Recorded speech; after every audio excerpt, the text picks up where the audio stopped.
So let me pull it up on the screen for us anyway. So today is Tuesday, September 9th.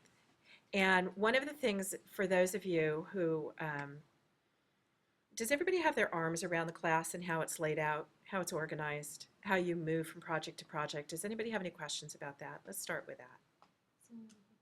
For me. It's a little hard for Yeah, you. because I took a gap from graphic design and I just went back to it again because I was taking GE.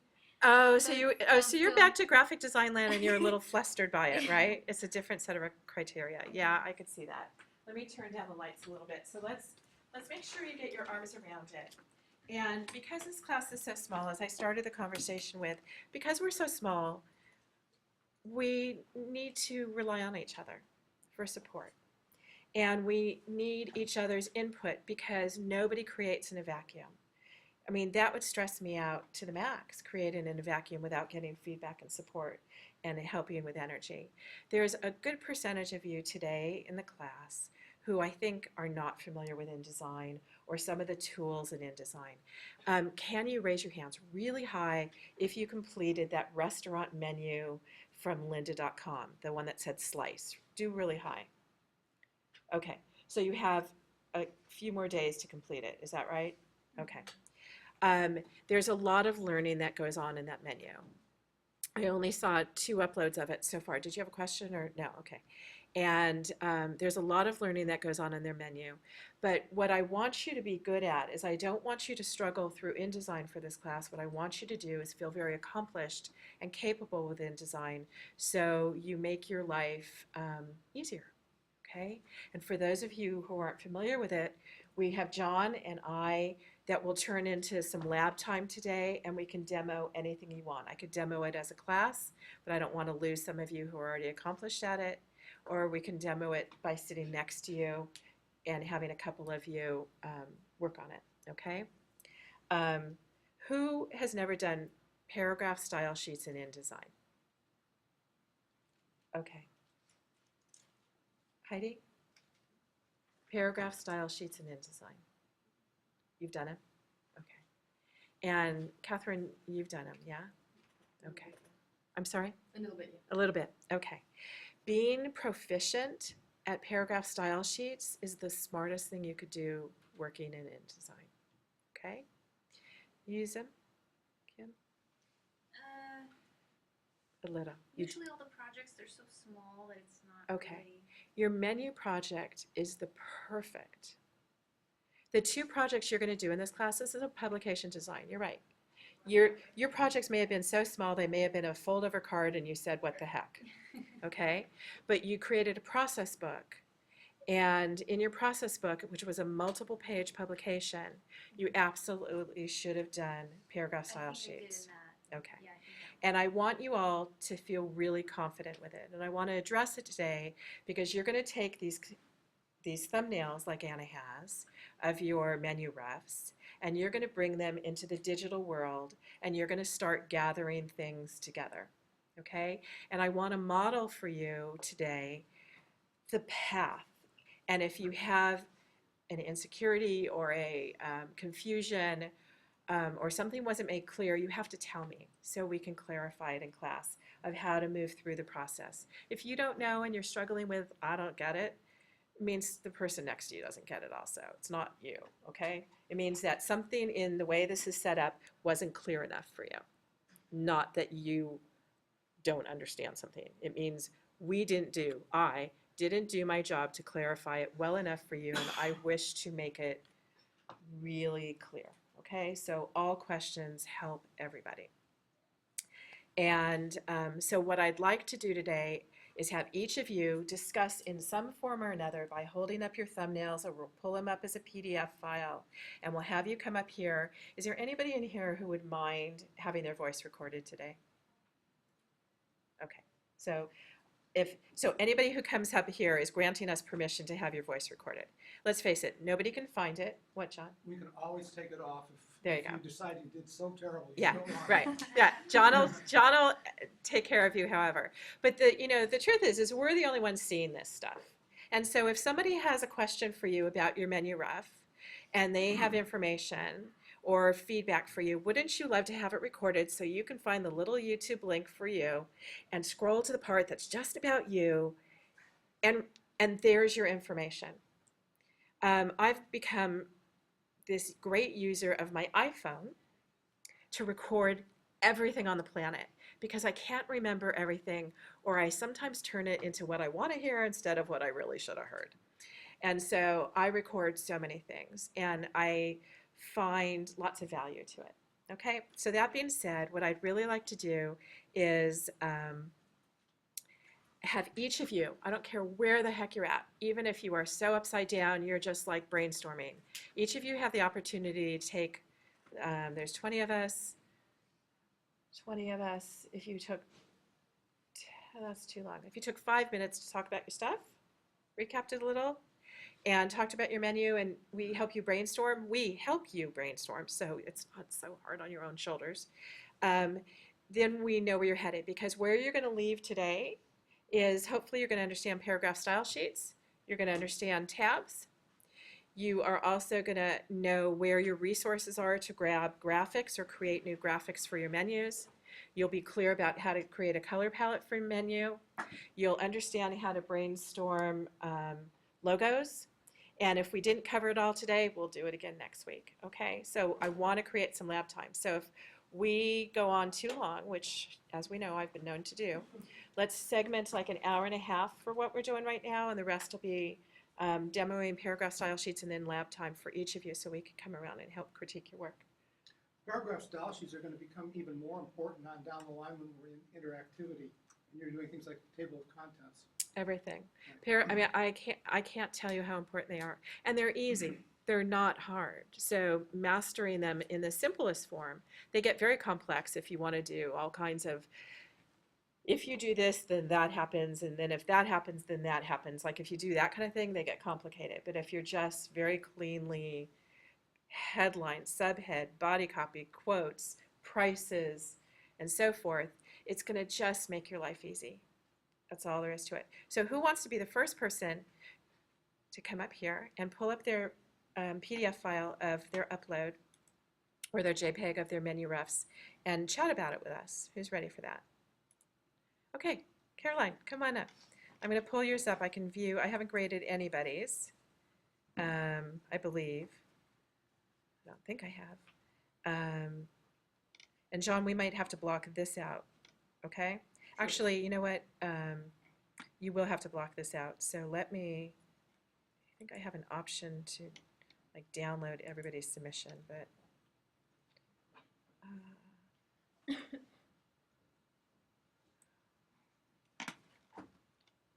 things have moved around here. Download all submissions. There you go. I also am fixing this up so that's what I was working on, is so you're clear about all your grades and so forth as we grade things in the class, so you can see your progress. So hopefully, let's see if the downloads folder is done. Looks like it is. We'll unzip it and we'll locate it. There we go. And here you can find your PDF. And the default on the Mac computers is to view and preview. And my preference is to always start viewing in Acrobat Professional. So I'm launching Acrobat Professional right now. So for example, Caroline can find hers right here, and instead of worrying about locating it and how it opens, if she double clicked on it, it would probably open in preview. So instead, if she finds her file and she drags it to the icon at the bottom of the dock that says Acrobat Professional, it'll load in Acrobat Professional, I hope, unless I did that too slowly. There it is. I didn't do it too slowly. Yes, John? There's a way that you can set the default to Acrobat. And But it always gets reset. I think maybe not. Did you because we're update logging the in new now. one? Aren't you gonna have the thumbnail? Oh, your I thumbnails, agree that's right. too. I think I remember in that room. You're we right. Reset the default and it was fine for the rest of the semester. Yeah, Let's go to our it'll be fine for the thumbnails. rest. I'll post it on the Q&A form. Did it work out last time? I John? have never seen it not work out. Menu thumbnails. That's what we wanted. Thank you. You're right. Yes, you're right. But now I know how to get there faster. And choose and download. There we go. Vicki, I don't know if you're gonna talk about this later, but I was under the impression that our thumbnails were going to be critiqued before we begin the computer roughs. Yeah, they are today. Okay. I pulled down the wrong thing. Caroline told me I pulled down the wrong thing. Well, I think when I looked that there was, I might be confused on the dates, but it looks like the print menu computer rough #1 critique Mm-hmm. for the forum is due today at 1 p.m. Yes. Okay, so it's okay if we didn't upload a computer rough if we don't have them? It's due at 1, but the class starts at 1 today. But if the thumbnails haven't been critiqued, I haven't started on my computer roughs. So for Oh, it was to upload the thumbnails. Let's look. Oh. Well, you know what? Let's look. This is where the confusion comes in. Hang on, Caroline. let me- Sorry. No. Let's look. Let's look. So that's why I said some of this flow, some of our projects are going to overlap one another. Now, staying on schedule is my Bible. I made it as my Bible. Have you all seen that link? Okay, I use that to help me. Here, I see that thing that says video and the date. I used that to help me grab the classes that we videoed. So I have a reference to it without swimming all over the place to locate it. That's just me. So I keep updating this thing. The first week of class, when I was figuring out what our lecture was, I created this. This certainly isn't something for you to understand without me talking about it, but this was our first class lecture. And so I made a link to it. And here was last week's lecture, which we didn't get to a lot of stuff, but it was resources that I felt were really important and conversations that I wanted us to have, like print versus digital and so forth. And these are resources for you to look at. I know there's a ton of resources for this class. Today, it's the class critique of the restaurant menu design. And I made a new link for the restaurant menu design because I think I talked about this last week. I found it to be really confusing. And I was hoping that this would be clearer as you read through it. And so today, let's go back to our assignments, right? So help me with this, Kim. So we're here. We're in this week. So here was the menu thumbnails that we're critiquing, right? Not the computer refs, the thumbnails, but they needed to be uploaded today. Oh, no, what does it say? Friday, they need to be uploaded. But that was last Friday, last Friday. So everybody should have them uploaded, and this is what we're looking at. Okay. Did I download the right thing today? I think I did. So let's look. So here's our zip file. Now it's going to expand itself. And let's minimize that. We'll minimize that. Here's what we were talking about, right? And here's what Caroline thought she was going to talk about, right? By dragging it to Acrobat. And so your question, Kim, was? The computer roughs, which were a. You don't need computer roughs. The step 2, okay. You do not. So your question was, is the deadline wrong on there? Well, it says that Friday was the thumbnail and that today was the computer roughs, but It was a form, it was not a an forum assignment. post. It was a forum, Yeah. but not the assignment upload? Uh-uh. You know what, John, would you mind making a note so I can change that? I'm sorry, Because the what? computer roughs will be what we visit next week. Okay. Okay. So should I not upload my thumbnails to that for now then? I'll just put it. Upload your thumbnails to thumbnails. Oh. There's a, I mean the forum. upload to the forum whenever you're ready. Okay.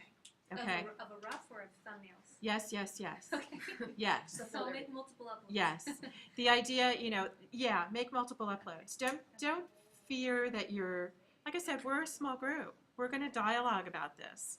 This class isn't about, I know grades are important to everybody, but this class is about you being really, really successful with stuff that you find important to you. That's what it's about. And we're here to help get that happening, right? Okay, so I'm going to stop talking. You get to talk about your stuff. Talk about things like paper, color, ink, size, even if you show with your hands the size. We could have that little picture in the corner, John. Pardon? for our how we view this. Oh, Yeah, see, I put him on the spot now. Is it under, is it under you draw? have to get SOM up again. You wanna pause it now? Okay. That one, right? Okay. All right, so I'm gonna leave this to you. So talk about, everything that came in your stream of consciousness, and I'm gonna sit in the back and everybody, this is about participation, because you're all gonna get real comfortable with each other, so. Okay, we're ready for you. Okay, so this is really, really rough drawn, but it's just the start, the beginning. These are my most plain menu. It's just front side, and you just Will you do a What real street? quick reiteration for anybody who wasn't here? You picked Fairy Tale Cupcakes based on cafe or restaurant in my hometown back in Norway, which I visited, and I love the place and the interior and the food and everything, but their menus were terrible, so boring. It didn't fit the brand at all, so they need a new brand. Right. Actually. Okay, so this is my most plain menu design. I don't think I want to go for that actually. So I can go to the next one. I showed you last time the pop-up card that inspired me. I really think that's funny, so I'm interested in start trying to make it physical. As you said, take it apart and put it together. Yes. If it's an option. What do you guys think of Well, go the through your pop-up? third one, and then after you give us all Okay. your thoughts. Yeah, and this is the third one. It's gonna be, yeah, this one is gonna be in the photo is gonna be on the front and the back side, and this one is also gonna have a front side and a back side, and then you just put them together, and then Oh, it's so they a cross each physical, other. yeah. So it will be a standing menu on the table. Oh, uh-huh. It's great ideas. So yeah, And where are your images coming from? Your photographs or drawings? Are they drawings or photographs? what I'm gonna use are probably, I'm not sure actually. I will have to, I want to try and make them first so I can see what could do best. You want to make a mock-up of the menu, Yeah, I would like to try one who could be partly drawn, maybe, right? and one that's, I will use photos from the actual, I don't know what's best yet, and what Okay. will look the best, so.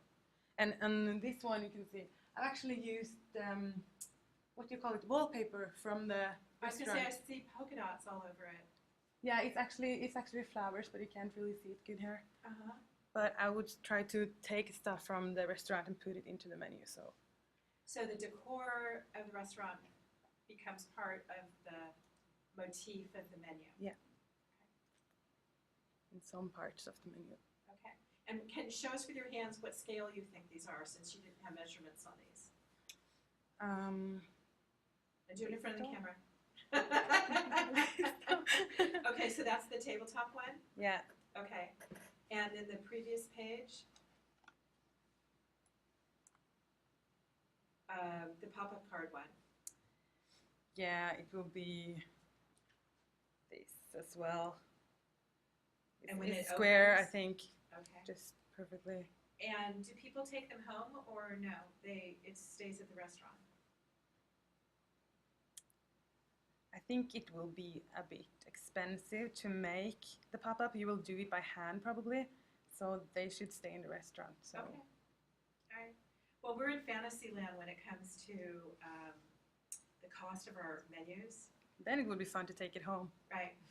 I mean, wouldn't it be fun to go into a cupcake shop, sit down and have a menu, and then you remove the menu part of it, and then you've got a pop-up card that you could share with somebody, or put in your room, or hang, or It's mount good on the wall. advertisement. Good advertisement, right? So it's a thought. And then what was the first one? The first one was just the plain, a very plain menu. Right. So who has questions about these? So how do you visualize this for Caroline? And does anybody have any questions or feedback or get excited about something? My favorite is that third one, and I know that I don't know if other people had heard before, but I know you mentioned that that's how they actually serve the food. Yeah. So I feel like that's just the cutest thing to have kind of like get your mouth watering, and especially if you have really nice looking photos and like, ooh, yeah, I want that chocolate and that sandwich. Yeah, that's a good tip. And what kind of paper would you put it on? It's this if I'm gonna do this one, and also the number 2. I think it must be a little bit rough, a little bit thick, so it can stand properly. Right. I'm not sure if it's gonna be smooth, like a photo smooth, or if it's gonna be like texture. Texture paper. Okay. It depends on if I'm gonna have real photos or drawings, maybe. Right. Who's got more thoughts, more feedback for Caroline? Alessandra, what do you think? Pop-ups a lot. What's that? I like the pop-ups a lot. So what's your thought, Caroline, about the pop-ups? Well, I think, as Kim was saying about the third Speak one. loud so she can hear you on her little So recording. the third one was, I think was great for shape, and I think if you can like combine the two, like pop-up into the third one would be awesome. Oh, Yeah. take Combine. the third one that's a stand and have Yeah. three-dimensional Yeah. things Yeah. on it? Then if people can take it home, it would be even better. Oh, they could eat your cupcakes. So maybe if it was more like a tree with like Yeah. branches, you can hang thing on them. Yeah. Maybe that would be like more fairy tale because the Yeah. name is fairy tale. So that's a good tip. So three-dimensional elements, cupcake elements on this. You can hang the cupcakes in a tree or Oh. something. What about if you have like Post-it cupcakes on there? In other words, your cupcakes are three-dimensional. They're little Post-its, and whatever you want to order, you peel off your Oh, yeah. Post-it and you hand it to the waitress. Oh, That would be really good. Or you're right, a tree. You could have cupcake ornaments and pick the cupcake ornament you want, right? And when your cupcakes deliver the ornaments beside your cupcake, and then you get to take the ornament home or something, Yeah, it would be nice to do something physical about it. right? Who's got more thoughts? Crystal's got thoughts. I just had like a really cool thought.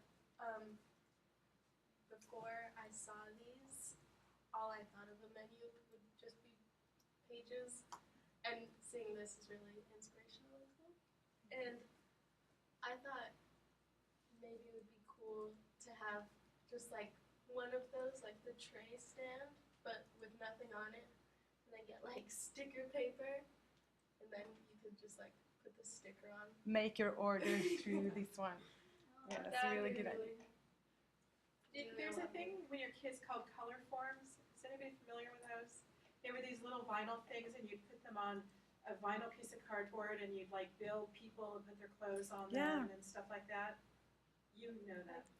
Some of you know them. Anybody else know them? I just did that with felt. You did that with felt. Yeah. Felt I boards like as felt, kids, yeah. right? Okay. So it's the same concept of taking your trays and putting on your trays what it is you wish to order. So it's interactive. Yeah, we had that back in Norway. I would play with it when I was younger. You did, right? Yeah, yeah. So that's a really good idea. These are beautiful ideas. Who else has got more feedback? Curtis, you got some thoughts? Not yet? No. Not yet. Okay. Anybody else? Yeah. I like this one the best of the ones you have. It's not overcomplicated, but it still has a fun 3D aspect to it. And I was wondering for the pop-up one, that pop-up seems to take up a lot of the space on Yeah. the pages. Mm. Do you think that would fit? So it's all on just one page. Was your pop-up one many pages of pop-ups? Each page had a No, pop-up? it's as she says. It's this will be the inside when you open, Yeah. right there, and this will be the bottom. So I made some room for the pop-up, so it won't be so much space Right. to write. Even if you had like multiple pages, like just the first page being like, not like there's no Yeah. page with the pop-up. I didn't could think work of that. and Yes, give more that's a space. good idea. Every page just doesn't have to be pop-up. So Yeah. what you say? Yeah, those last two. Yeah. Or you could have a pop-up like a CD sleeve. So in the sleeve of your pop-up, you had menu pages that were just square to fit in the. So if this is your pop-up here, and this is your pop-up, and you don't even worry about the menu. And because we come up with new cupcake ideas all the time, we can have menus that slide in here that you pull out, like you can have a little thumb sleeve that you pull them out, and then you'd have either a booklet or individual pages or something like that, or a fan-folded menu that opens wider. That could stick in here too. Did we just confuse you now? No. Yeah. I understand. I haven't even. It's so funny to hear everyone's thoughts. Now it's starting to. Right. And so here what I want to present is, so Caroline picked something that's complex, okay? So if you haven't worked in InDesign a lot, or you haven't done Illustrator files, or you haven't done files for printing, let's take this into two parts. Let's go to your page 3 for starters. And let's do page 3 exactly how I see it represented. So how it's represented is, this is the shape of this, and then it's got a slit here, and it's got a slit there, and something's going to sit on top, and they're going to cross each other, like that. Is that how you all visualize it? Okay. So what this means is Caroline's going to create a page. Let's say this is 8 inches tall, and here is 8 inches wide. Okay, everybody with me on that? So that means that when you set up a publication in InDesign, you set it up as an 8-inch by 8-inch square with 1/8 of an inch bleed. Does everybody follow that? Not so good with inches. We measure in centimeters, so. Right. Well, it doesn't matter. You're going to set it up this size by this size square. Yeah. And then you're going to create a file, an illustration, the shape of what's called the die line to cut this out. When you print something that has a cutout, you create an ink color, and if you don't know these things, write them down and say, ask Vicki and John how to do it, and we'll demo it for you, okay? So if you're not with me, make a note that you need to ask. So how you make a die line is in InDesign or in Illustrator, you'd make this shape here. It would be a line. You'd give it a name of an ink color called die line, which is a cutting die, which is a razor blade that cuts the paper in that shape, okay? And that would be page 1. The back side of this menu would be page 2 with the same die line in the identical place. This one would have a different die line because it would have to hook onto each other differently. And that would be page 3. And the side of that would be page 4. Y'all get that? And the only way she's ever going to figure out how to build that is to start by building it and cutting and playing and taping and chewing gum and whatever puts it together. And then once you've built it, then you take it apart, and that's when you start to create your digital art files. If you go to the page 2, same thing. This part is a cakewalk, right? This is let's say this is 8 inches here, 8 inches here, 8 inches here. That's super huge, but let's just say. So this is really going to be 16 inches with a score mark here and a score mark here. That's one page. Does everybody follow me? All right. If you don't, stop me. I'll explain it better, hopefully. And then the flip side, the outside, which is here, right? Right, here, and whatever is on the table, sitting on the table. Do you have that page? Okay. This one is. Okay. So these are really also 16 inches tall by 8 inches wide with a score line. It's really one page. That's how you set that up. And then this, that folds out, is going to have little tabs that you're going to need. It's going to have, let's say this is your die cut. Let's say that's it. That would be your die line for this. And you'd have a die line in here and you'd punch it out, right? So you'd have to make a die line for it. And there's no magic way to do it. You just make another page in InDesign. you make your die line, you build your artwork. That's it. And the complicated part for you is how to position these, and the only way to know where to position this stuff is to make a physical mock-up of it. The difficulty with pop-ups is they're incredibly fragile.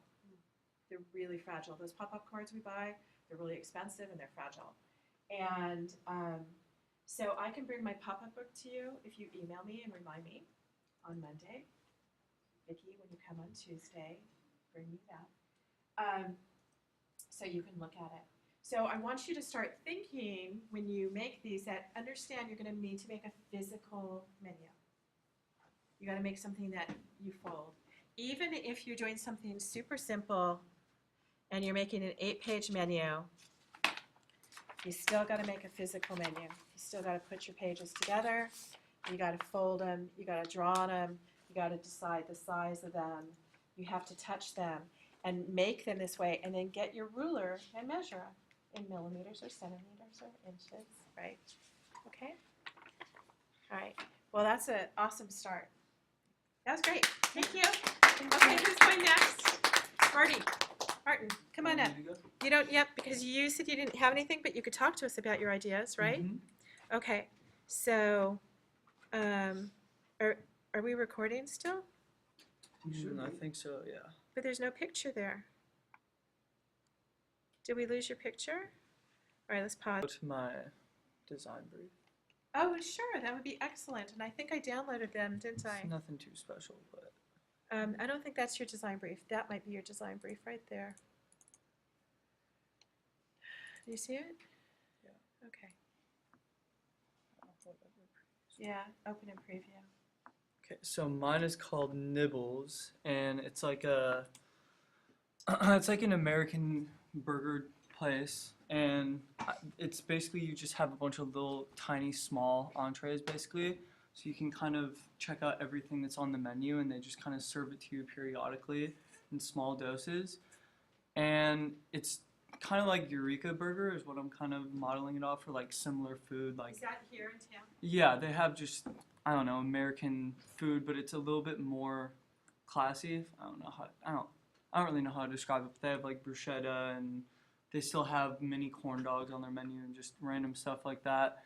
And then I just thought that, you know, the hours of operation for sure open for lunch, and then have it close around 2 a.m. so it could be kind of like a nightlife spot too, where, you know, there's a bar and people, even after the food is done, people can still come and have fun.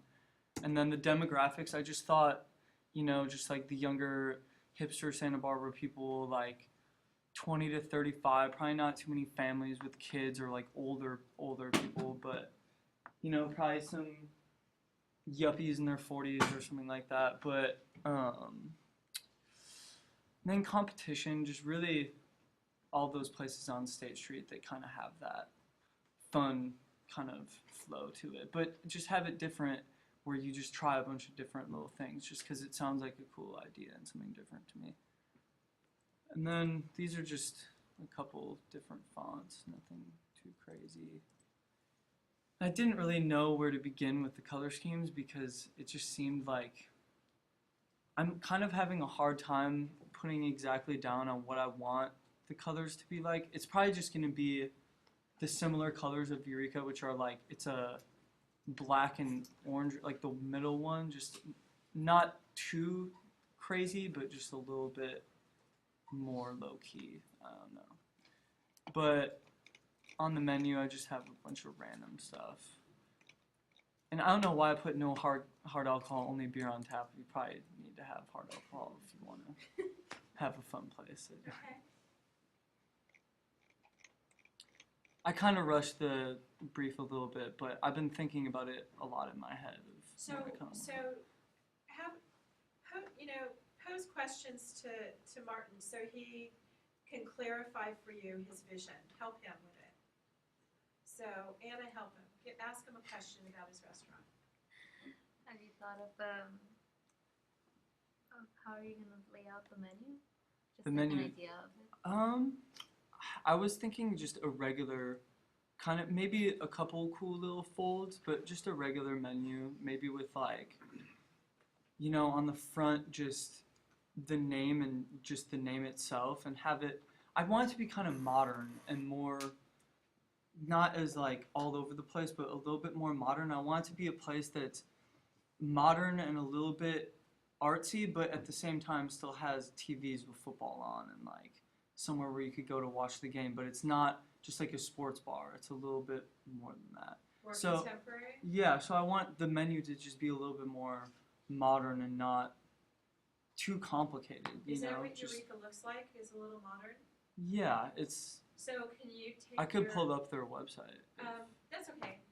For your next brief, as you embellish your brief, Mm-hmm. take some snapshots either off their website Yeah. or when you go there, so we can get a feel for what visually it looks like. Mm-hmm. We need more information on what the vision is of the environment. Yeah, I've just been there so much that That's it's in your easy head. for me. I know how to.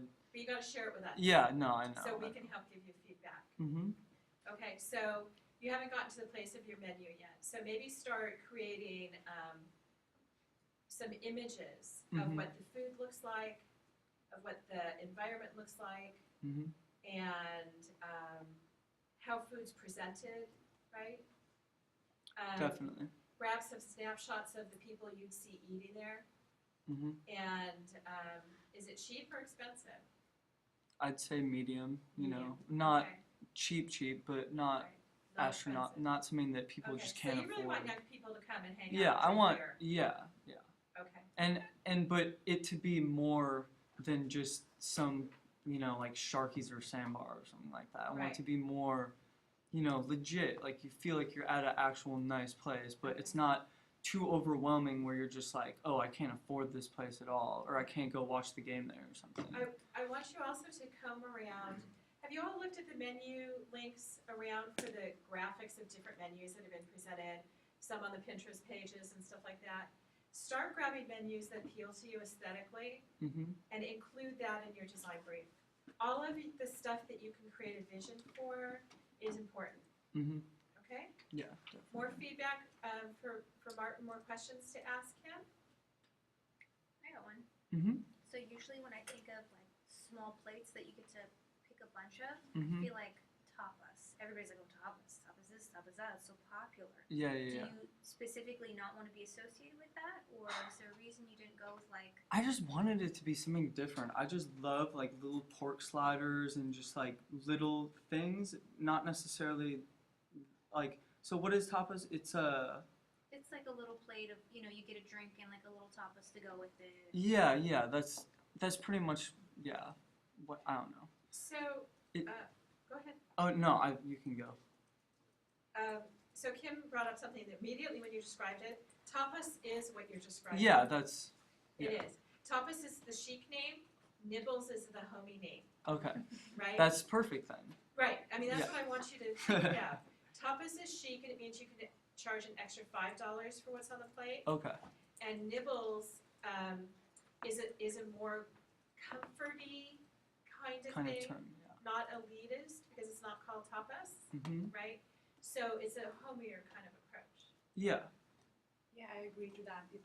Tapas, I feel like where we're from, it's very girly to go and have tapas. Oh yeah, and Guys have a don't eat little tapas. yeah. And nibbles could be like having some snack for guys as well. Yeah. It's more directed to boys as well as girls. Yeah, definitely. And also, girls could be directed towards it because it is like that. But then the men aren't going to be shied away from it because you Yeah, can still exactly. get your little thick burger or something. Yeah.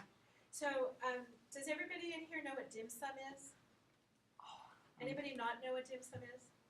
Okay.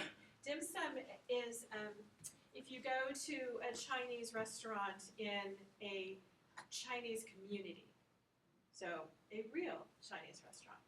Dim sum is something they usually serve for lunch or they serve it on Sunday brunches. And there's a huge busy kitchen and you sit at a big table and there's tea put on the table and there's somebody who walks around the restaurant with a cart, like a rolling cart. And on the rolling cart are these metal cylinders, they look like cans, and you lift them and hot food is in them. Oh yeah. Different That's Chinese, Delicious. Okay, I'm trying to think. I wasn't gonna call them delicacies because there's something like bao's. Anybody had bao? Bao is this big doughy ball of white bread, but I know it's probably an insult to define it like this. Stuffed inside, there's like pork meat or something with lots of flavor.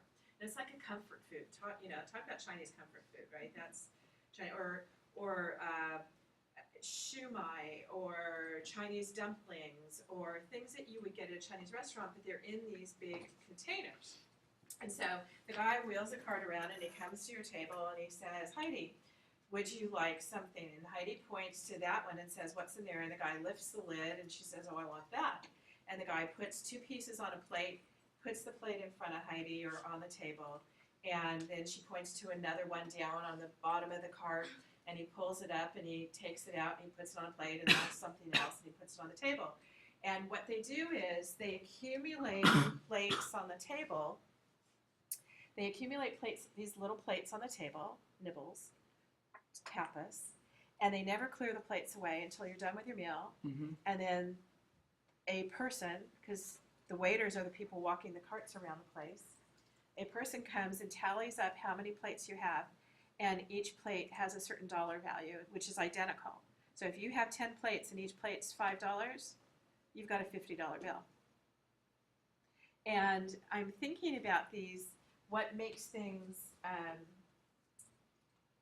homey, or how you price things, or how you make it different. And I was thinking of dim sum.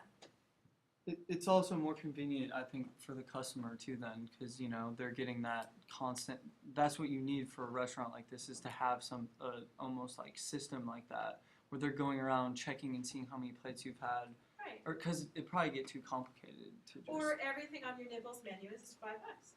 Yeah. Or $3. Or that's how the menu's divided up, is the just price of different things. It's Well, like. So you just gave us new information you didn't give us before. I don't think I heard that. You said the menu's divided up by. I was playing around with an idea that I could use There for you the go. menu. So. There you go. Here's Yeah. the $1 bargain bin. Here's the $2, right? Yeah, or you could label it. This is who you are, and you can afford this. Yeah. Alessandro, you got a point to make? Speak loud so they can hear you. In Italy, we have some kind of like that, like menus where Yeah. you go there, you spend like $20 for each person, and Mhm. you have marks on menu with all the stuff you can eat, Mhm.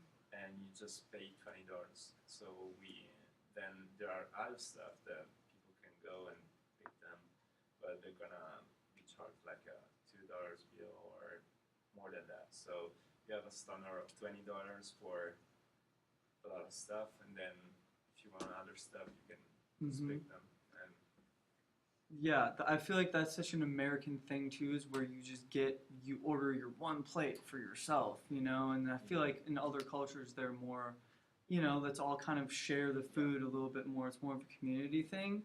That's another thing that I kind of wanted. It makes eating almost like social too, which is to most people in the world, it's a very social thing, So Great. I'd like to make it American food and American joint, but it's a little bit different, So, I don't know what you're serving at it or anything, but are you sort of saying that like nibbles is implying that it's all finger food? Like It's- mini sliders for every type of burger? Yeah, Okay. yeah, pretty much. I mean, it's mainly gonna be that kind of a thing on the menu, and it's a burger joint that's like more gourmet burgers. So, there's other kinds of finger food that's a little bit more gourmet, like bruschetta or I don't know, or calamari or just Like other kinds of Eureka things. has really fancy burgers, but they're huge. Yeah, So they're I'm huge. just wondering, would you like make them small? Or? Yeah, like mini Okay. Eureka burgers, kind of. That's what I was thinking in my head. Because I just love pork sliders, and I just want to have a burger like that. I guess continuing off her. You should tell each other your names too so we get to know one another. So Catherine. Yes. So you're saying most people would probably share with a table. Yeah, well, I guess it's bite-sized food. Yeah, I don't even know. But I So mean, I just- guess. I was just wondering if it was like somewhere people are gonna go to get like full, Oh or just yeah. kind of have a drink and like eat at the same time. And, I could see it being probably not the place to necessarily get mm-hmm.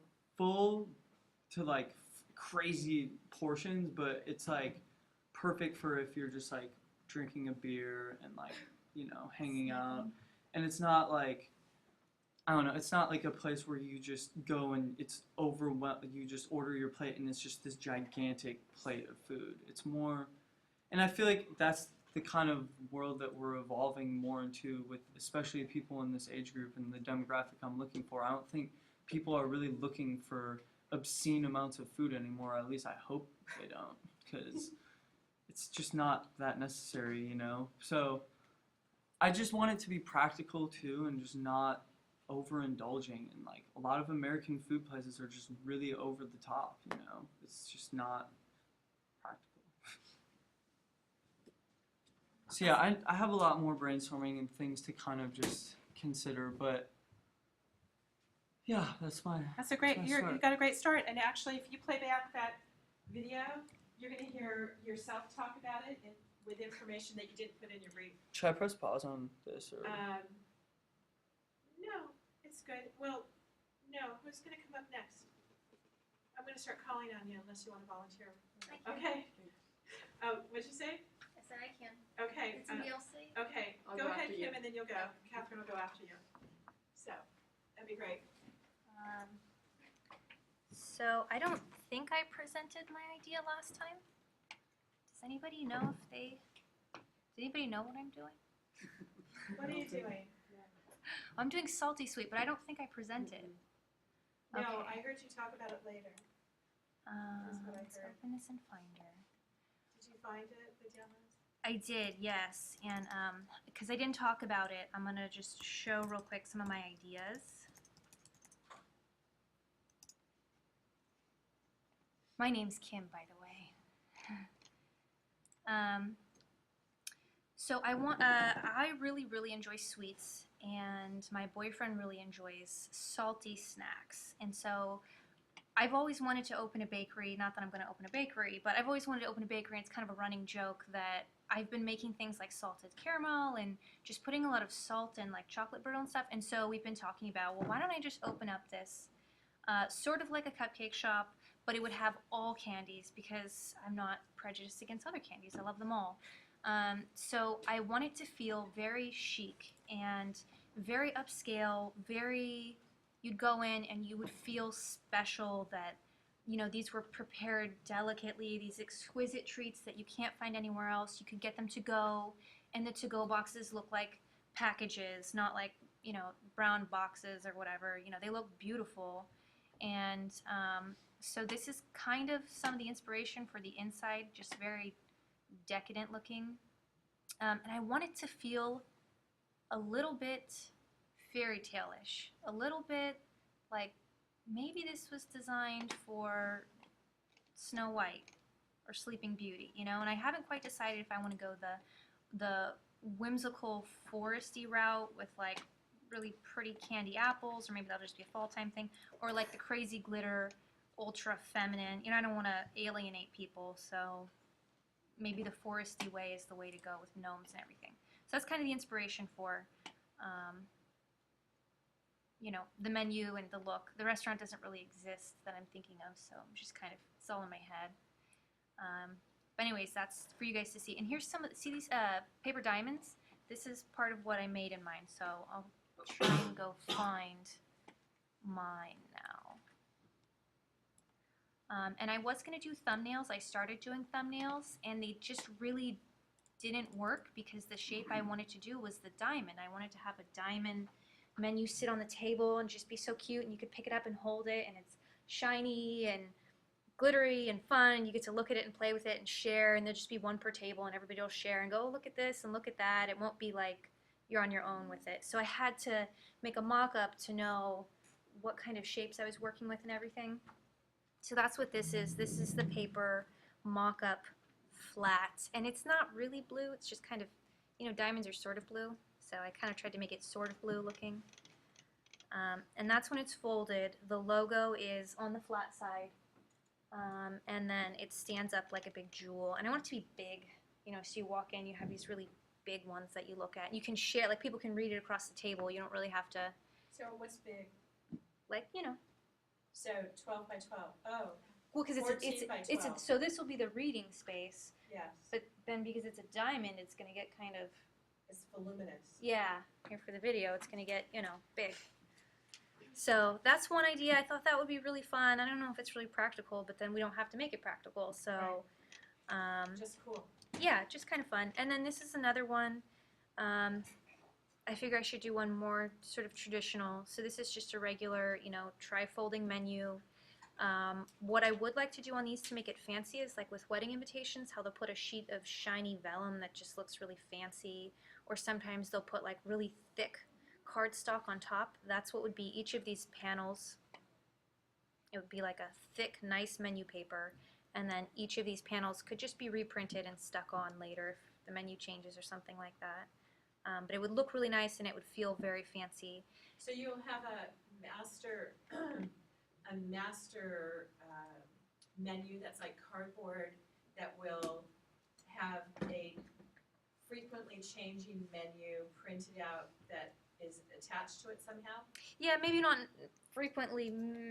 I don't know how frequently, but yeah, that would maybe seasonal. Seasonal. A seasonal, you know, because like fall's coming, so you'd want to Right. get candy apples, but in the summer, you know, the apple, I don't know, I guess you could ship the apples or whatever, Right.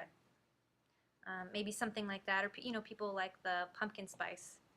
So make a pumpkin spice everything on here, so. But yeah, something that could be switched out. Or if there's no budget, maybe they'll just toss them all and reprint a new one, I don't know. And then this one was, I don't know if you can tell, the first panel is when it's flat, and it's just supposed to look diamondy, you know, and I haven't made a logo yet, so I don't really know what the logo will look like. But initially I was thinking I wanted the theme to be of sugar and salt crystals, not actually diamonds. I've been saying diamonds, but it's crystals, because sugar and salt they're both like really similar looking crystals. You can, you know, mix them up and whatnot. So this would actually, I'd like to make it look, it'll be a salt or sugar crystal, you won't really know, but it kind of looks diamondy. And then it opens up like this, and you can see on the last pane what it'll look like fully expanded, but it kind of, you know, like a clam or something. So it just seems more fun than the usual menu. And on the back has, I don't know if I even put the back. Well, the back has like fancy drinks, and, you know, cocktails. Can Or you have a bag? yes, The way it folds? yes. I mean, so it's just like this is the back. You know, I mean, once it's open, you can have a back. When it's closed, it's just one diamond. So the back Once won't open. show when it's folded? Well, the inside won't show it when it's folded either. So what would when it's completely folded like this page, Yeah. it's just the logo, and on the back I have the coffee menu. I don't know why I didn't think to take a picture That's of okay. that, but All right. but they look basically the same. So when it's open, that top panel isn't usable. That's just the logo. Right. And then this is the coffee menu, and I think this is specialty drinks, and then this is like, you know, milk, tea, stuff like that, soda. So that's it. What do you think? Would you walk in and feel like, ooh, this is fancy, or is it kind of, What I like about the diamonds, the first ones, is that if you can physically hold them, it will feel like treasures or something special, and that's what your candies are going to be. They're going to be something precious, so I think that is a good. would you rather have it like so each person gets their own, or Yeah. one for the table to be like, whoa, what is this? It's a cool installation with a huge one, but I think it will be more controllable with a smaller one that you can hold in your arm. Mm-hmm.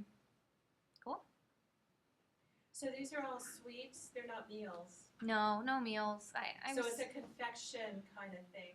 yeah, I called it a candy. I call it a candy cafe bakery. Candy bakery cafe. You could also have a little taste inside the diamond when they open it, so they can have a little Yes. teaser. It'll be the specialty of the day. They get to try one. I like That that. has a name in very fancy restaurants. Who speaks French? Nobody?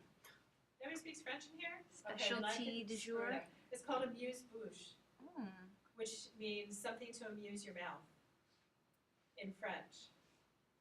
Nobody speaks French? See, I could butcher that. I don't speak French either. You should speak French.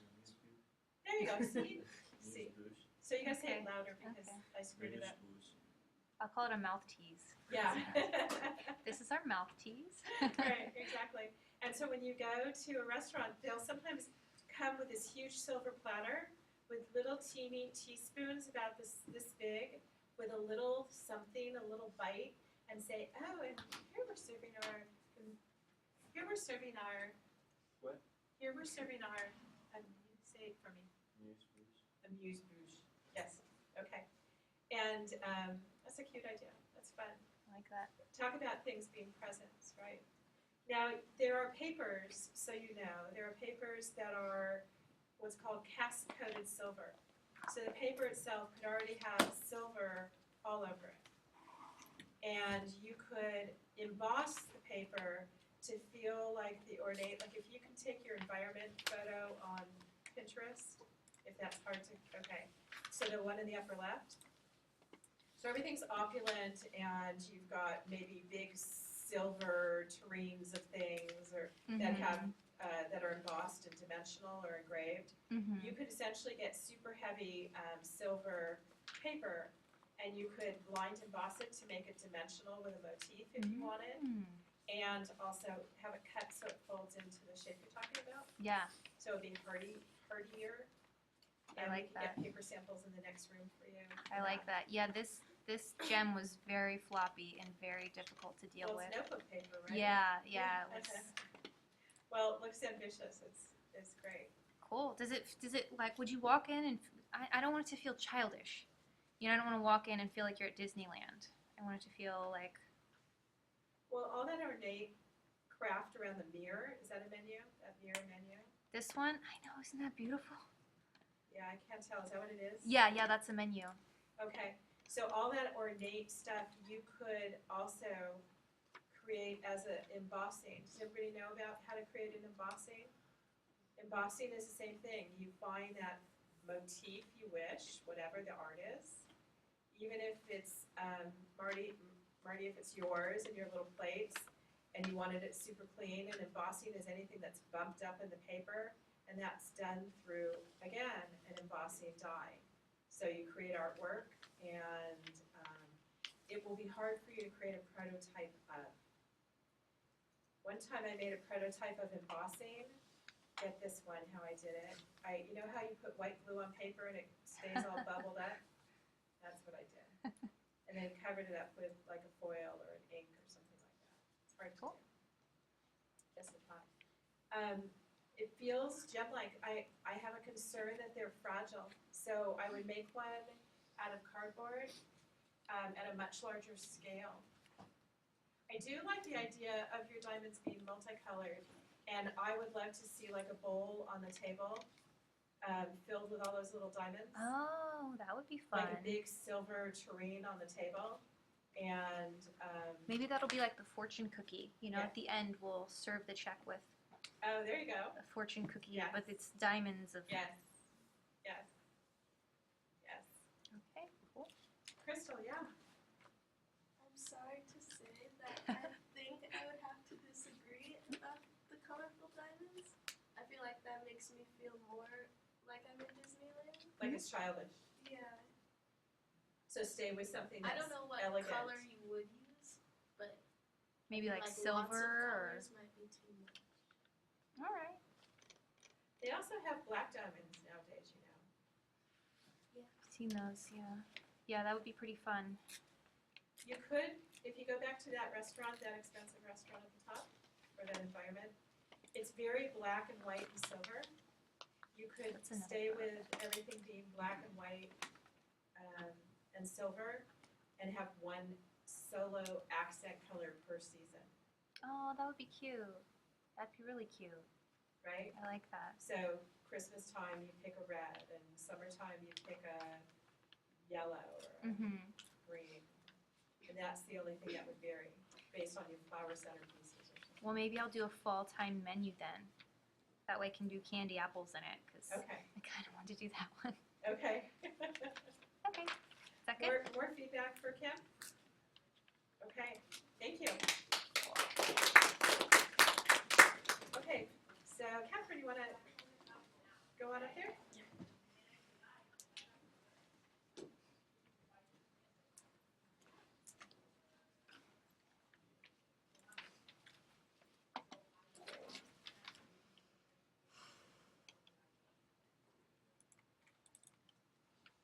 Oops. Does it need to be in Acrobat for? I can't hear you, I'm sorry. It opened in preview. Why That's does fine. it need to be? It doesn't Okay. have to be Acrobat. Okay. Can you minimize what's behind there, though? Would that be okay?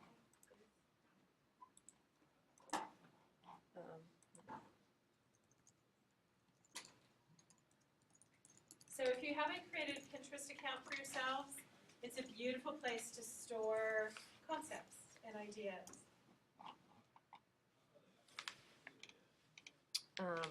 So I was doing Farmer and the Cook, that kind of farm to table style restaurant, but skewed toward a little bit more upscale aesthetic. And this is just some of the inspiration that I gathered in terms of the look of the restaurant, menus, logos, stuff like that. So here's my first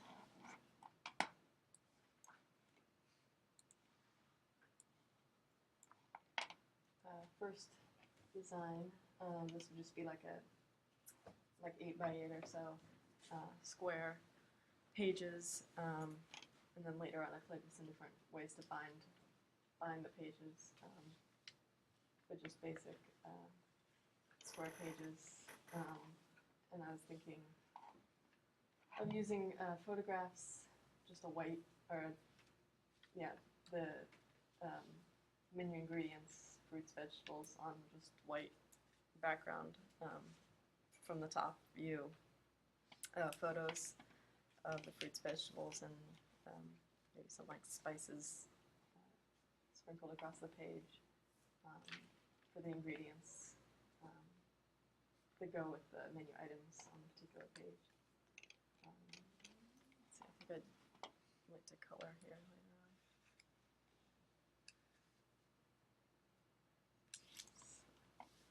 So it'd just be a white kind of thicker stock page with the color photos.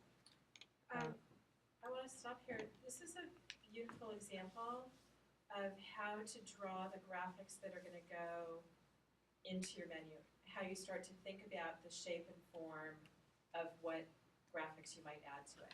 Okay? So part of your assignment says, don't just draw a square and put an X through it and say, photo goes here. It says, show us the shape and the volume and the form of what goes there. And this is a really nice example for, thumbnailing. Yeah, so here, this initial page, I had like a little our mission or a shortened history of the restaurant, and then each page pretty much has a menu category, the Mexican dishes, pizza, desserts, smoothies, and then here on this final page I was thinking on some sort of little quote or something, some stylized type on like a quote on health or food or something like that. So then also with the square pages, I was thinking I might do a folded menu. So these are pretty much the same page layout, but the photos would kind of flow from panel to panel. And I like this the way it looks, but I don't know if it would be too hard to handle at the table because it's pretty long. But I do like the way it looks and how the elements What's flow. the size of the squares? For this one, I thought 8x8, but this would need to be a little smaller. Right. So I'm not sure, but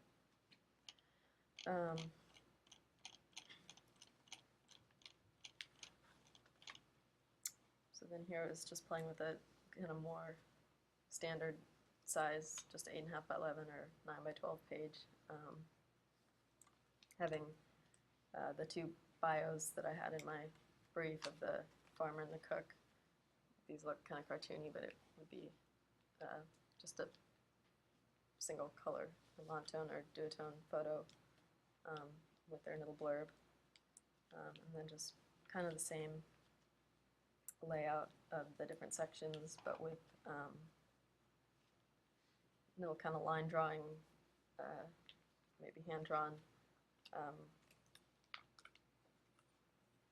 little icons the first one, the images were kind of bigger and more of a contrast, but here it would just be, yeah, like little icons or decorative rulers between the sections. And then this was a longer, taller version. I was thinking of like sticking these in a plant or something, having a little Sticking them in a what? in a little like potted plant, but So it's like a tent card with a yeah, let's plant see. base. Here we go, like right here. Wow. But then that might also be kind of intrusive on the table. Might work better for a standing menu or like the hostess stand or something. But There's a rule, like when you go to weddings, you're not supposed to have centerpieces so you can't see the people sitting yeah. across from you. And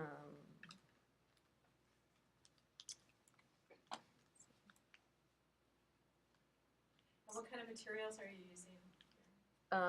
So this first one would be pretty stark white to have the images, but these ones I was thinking more of a little bit more unbleached, kind of textured paper. This one would have kind of like one color images kind of faded out in the background. Are they photos or? I'm not sure, probably drawings, but just in the background, so they'd be really faded out. What are they, utensils? Just like fruits, vegetables, a Oh. cooking spoon, a little trowel, just kind of things relating to cooking and farming. So here that would be like the paper would be not orange, but that's the color I had.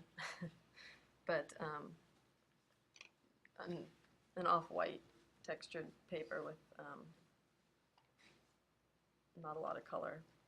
Maybe those sage greens that I was looking at in the design brief. And then for binding,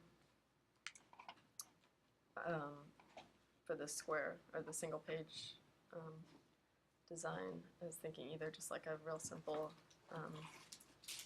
hand binding with raffia or twine or something, or then if I did the accordion fold, it would just have like a little wrapper of really textured darker paper with a logo stamped on it that would kind of contain the menu, and you'd take that off to open it.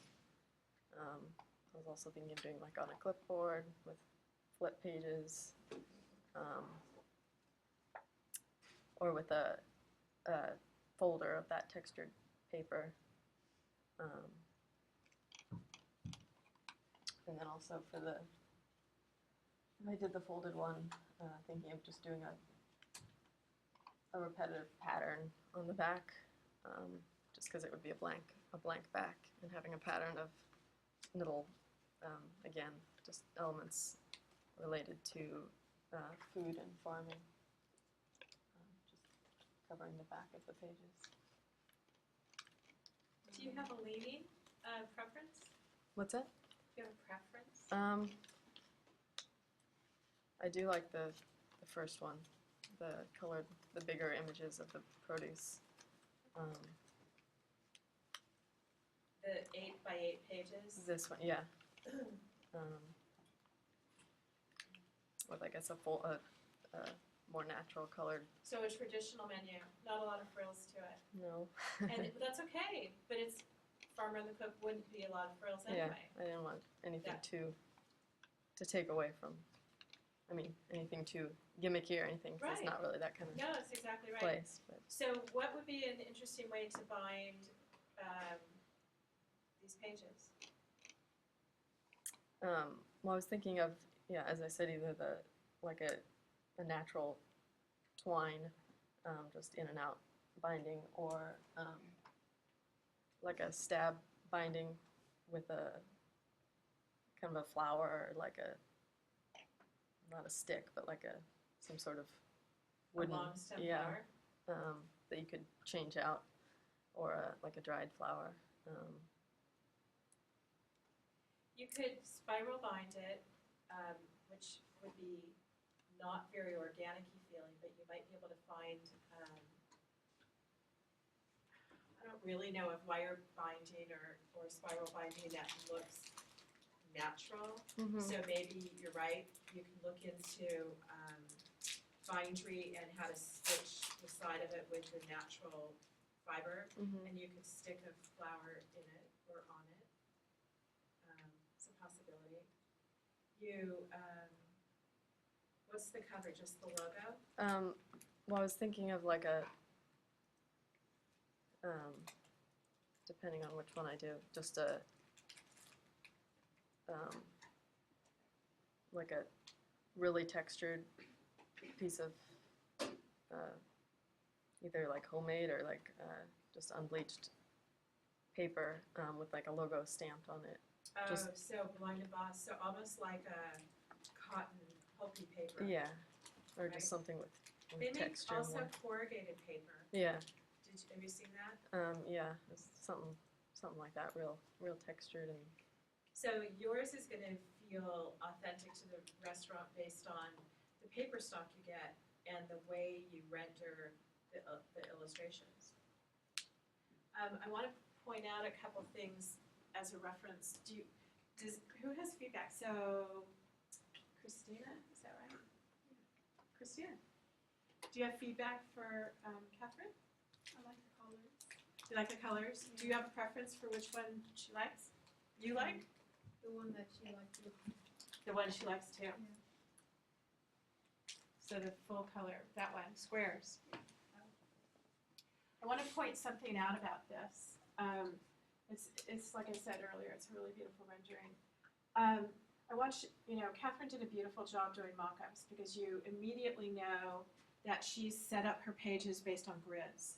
There's a lecture in one of our classes that you're supposed to read on your own, I think, on grids and grid layouts.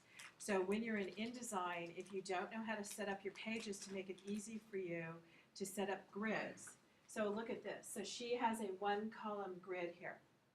Her layout is consistently centered. But here, oh, I'm wrong. See, she created a three-column here. So it's a three-column grid to the page, but this body of text expands across the three columns. Does everybody see that? Does everybody get that? Is anybody unfamiliar with grid layouts? You can be. We're all coming from such different places. I want to make sure you have the foundation you need for doing this. So her menu is a three-column grid on this page. It's a two-column, actually, no, you're probably more. You're probably one, two, three, you're probably 5 columns here, right?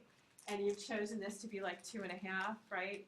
You've broken up your pages, but what she stayed very consistent about is centered text. But what I want to call attention to here, this is an 8-page layout, and your text is small, and your line length for the description of what the food is that wide. That's a very long line length for people to read. So you might wish to consider narrowing and having more white space around, even just white space, not even fill it with graphics. Because having, let's say, a 7-inch or a 6-inch line length is pretty long. You might want to take it down to maybe 4 inches. So as you think about this, you know, she's got a beautiful representation of her layouts. Here's another 3-column grid. This one's 3 columns wide. Here she's broken it up into columns. And the variety, the way she set it up, is interesting. You're not bored with the menu. You know, the menu you did for the slice one for the lynda.com, that's a really boring menu. There's nothing interesting really about the layout of the content of that menu. The cover was good, and it helped you get there. So these are strengths. You've broken things out with interesting, you know, ways of segmenting something that's important to read as compared to how you handle the food here with the brackets. Okay, just things for good, you know, feedback for all of you. So Christina said she likes that one. Any other feedback for Catherine? No? Okay, that was beautiful. Do you have questions? Oh, yeah, Caroline. I think that I love this one as well, but are you sure you don't want any color a little bit like rougher and not just plain white because I think it looks very organic and I think maybe the paper Yeah, could that's be more organic as well. yeah. I mean, the reason behind the white was because it would be a photograph on like a white background, so that wouldn't. But So so I they're was photographs? wondering if that would be too modern. Well, there's a couple ways to handle it. So Caroline is suggesting putting something that feels textural. Mhm. There's, you know, it's a dilemma. You're going to face for professional printing. You know, if we don't have this fantasy menu, right? If you had a fantasy menu, I would say make this paper. If you've ever anybody made paper before? You have? Okay. When you make paper, you basically take cotton, you take the fiber, you pulp it up. You know, you pulp it, you break it down. And to add fiber or color to paper, especially for the farmer or the cook, you can add beets to make it red. You could add parsley to make it deep green, the chlorophyll. You can color your paper through organic compounds. There's paper you can buy that has flower petals in it. You've all seen it, right? Okay, so if Catherine used that kind of paper, she couldn't put photographs on it. She could do line art on it. Yeah. Yeah, because I was thinking you were going to draw because Right. the lines are so beautiful, the drawing lines. So I was thinking that you were going to draw these pictures, not having photos. Yeah, I don't know. I mean, I was kind of planning to take the photos, but I don't know You should. how that'll work out. So I pretty. might experiment with doing Drawing it drawings as too. well. So Right. I'm not. You might So want to maybe try a we can- couple. There are websites, you might want to write this down, or maybe John will put it on the forum Q&A, which is if you want to Google stock photography, I may have put it on one of your lectures.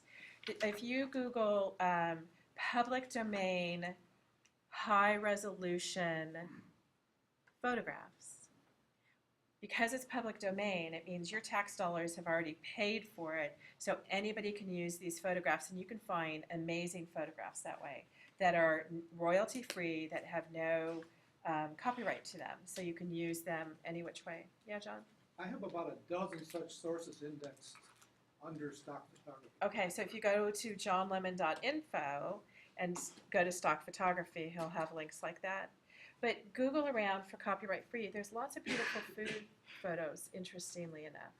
There's also lots of farm photos Mhm. because public land, right?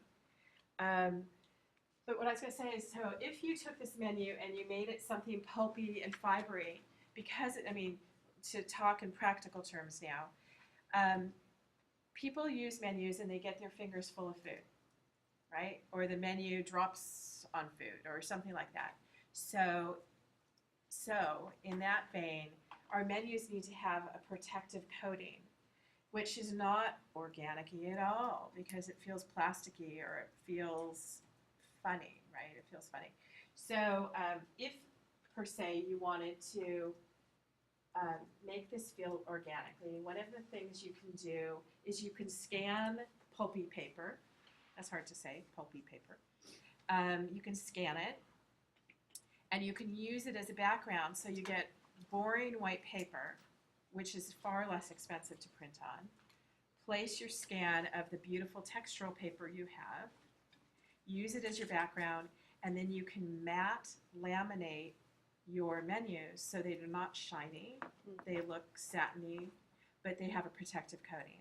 They're not going to have that beautiful texture, but most menus don't because they need to be kind of bulletproof and wipeable with a cloth or something like that. So things to think about. Yes, she's admiring your illustrations and she's ready for you to just draw it all, I can see. Yeah. Any other feedback? Okay, beautiful, thank you. You know, feel free also to ask questions. Who'd like to come up next? We'll do one more. Do you want me to call on you guys? You're all avoiding me. I can see it. Do you want to try? Wilda, you want to try? Yeah, you can. Yeah, come on in. Give it a try. Let me help you with this. Are you familiar with Mac? Oh, you are? Okay, then can, but I haven't shown the. you didn't do your thumbnail or your design? Yeah, I've done my thumbnails, but Okay. I haven't shown my Okay, so give design it, brief. I don't give know. him both. There you go. If you find your name and you drag the icon down to the Acrobat. Okay, so here's Okay. the design.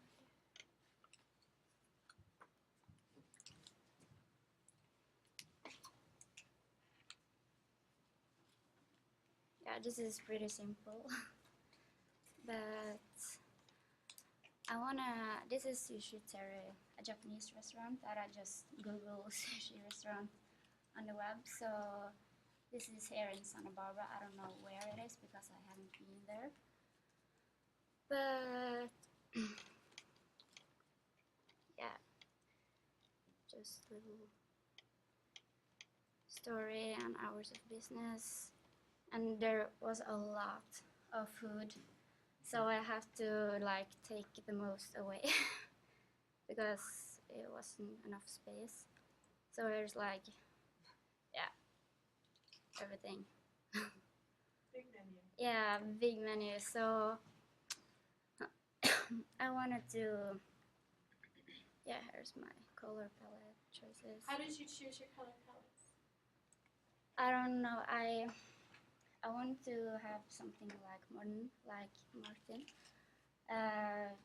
To just have it like simple. I know sushi is becoming more and more popular, so I feel it's like a teenager. It's become more, teenage to eat sushi and stuff. I don't like it myself actually, but in Norway actually it's very popular to eat sushi, and again some more younger, and here is just some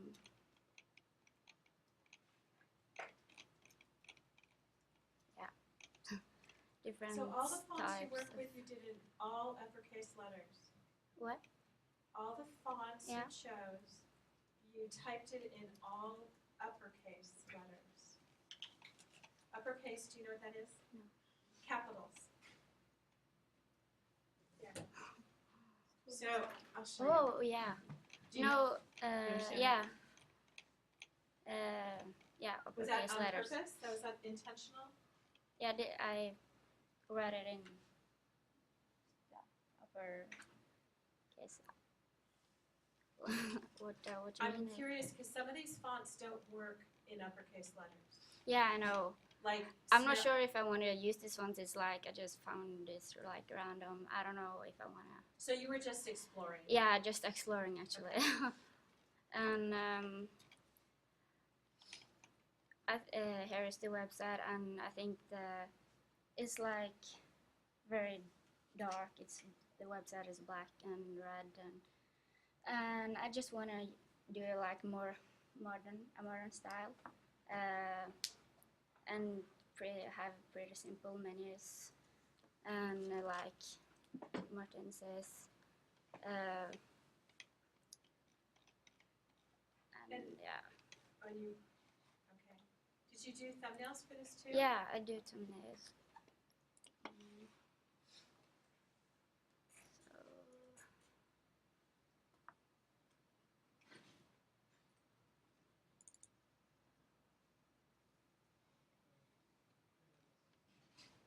yeah, this is my first one, and I want to have like a rough paper, like hard ones, so you can have like more control or something. And the color I want to be like not pink, not red, but like a combination maybe. Like what color? What? Salmon. Yeah, maybe salmon. Yeah, I don't know. So here is my, because I forgot it at home, but I was thinking of like having, yeah, I'll show you. Like maybe Beautiful. called though? This. That's called a double gatefold. Yeah, so like here is my font style with just a logo, just that like very simple, and you know, just about brand and stuff, and pull it, and it's different,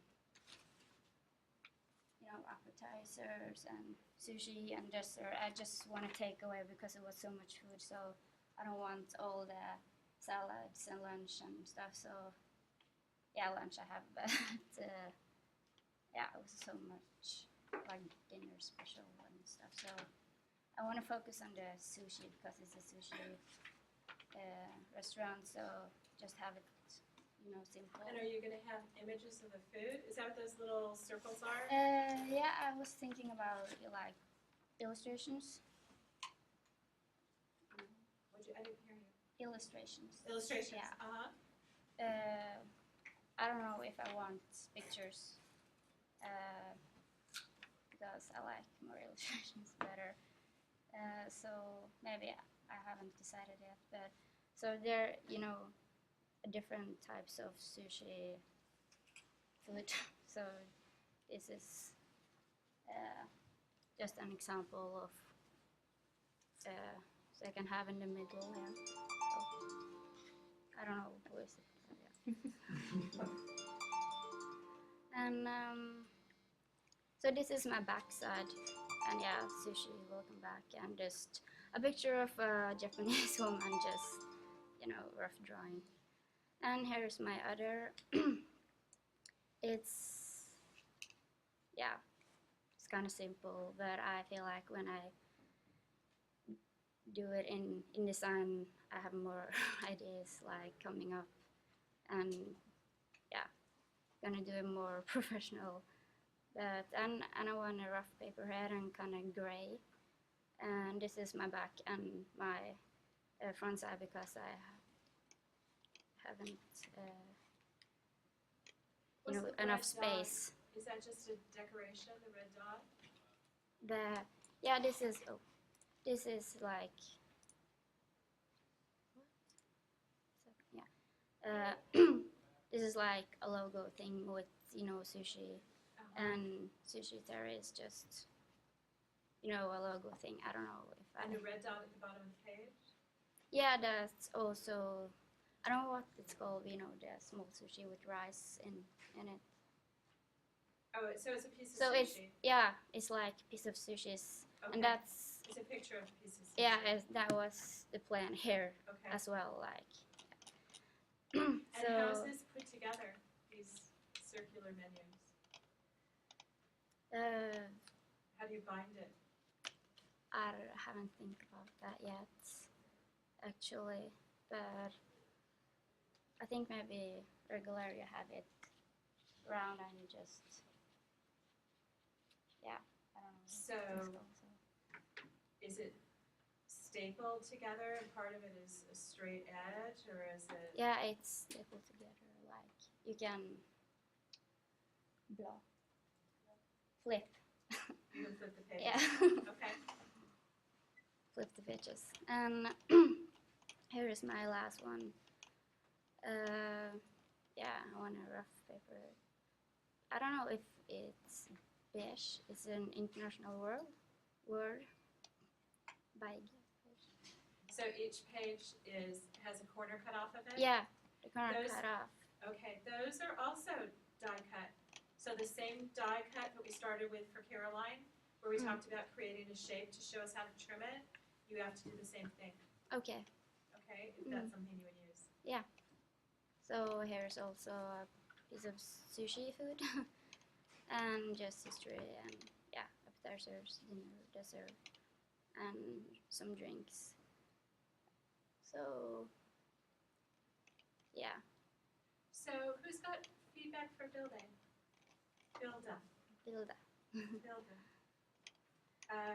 So Heidi,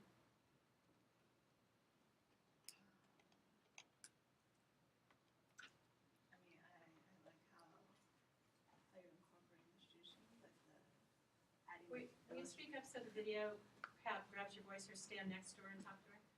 I mean, I like sushi idea, how you're gonna add like illustration to it Yeah. and just like focus on it? Yeah. Because their menu, it does have a lot of food and like maybe it's not as important. Yeah. Just want to have it like simple and modern style from the age group of maybe 15 and up. I don't know. So yeah. That's good. How's it, Scott? Feedback? Yeah, Caroline. I love the round ones. Yeah. Could be served Trying to as do a something plate different. or something. What? It could be served as a plate in front of Yeah. the customer. Maybe. Yeah. It's a play. On that one, I thought the red dot was like a place where you would find it, like a hole. Oh. Like, and you could just put a ring and. Yeah. put It could be. pages and things like that. Yeah.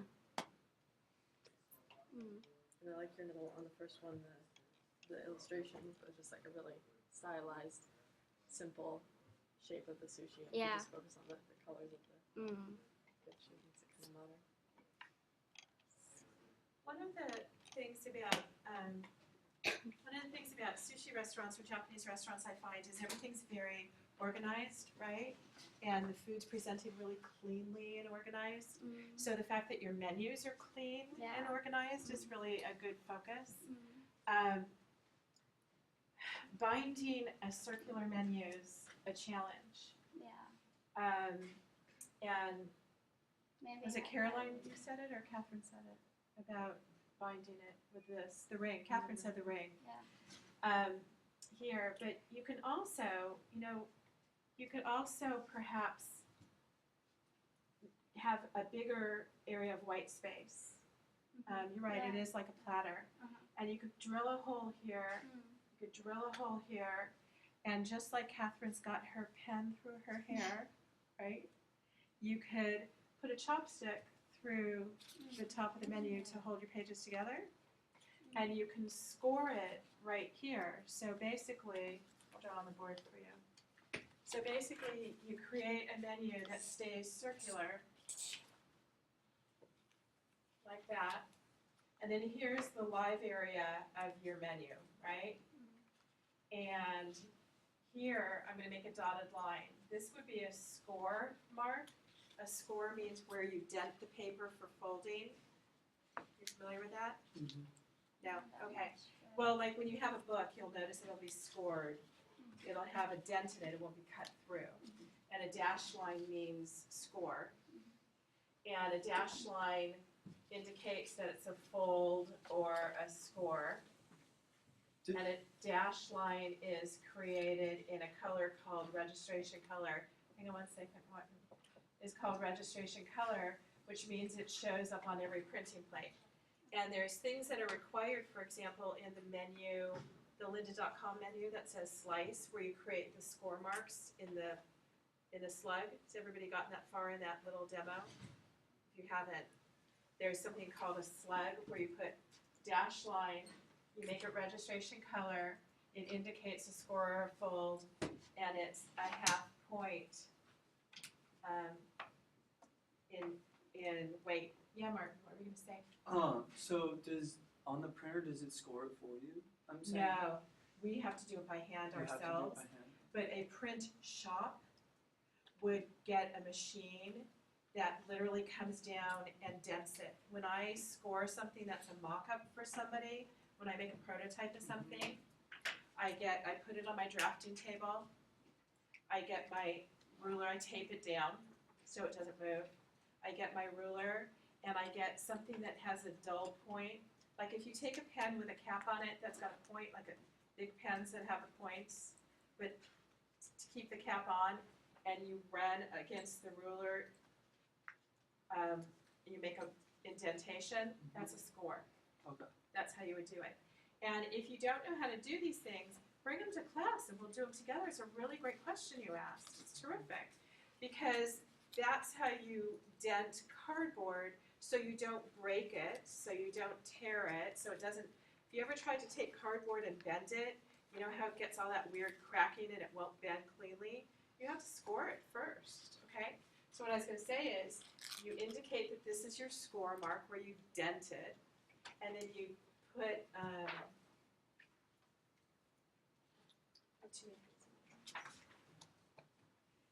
and then you have a hole here which drills out, which would drill out when you're cutting your circle, which requires a die line also. Means you draw a circle, you label the outline, call it die line, and I'll help you do it if you don't know how.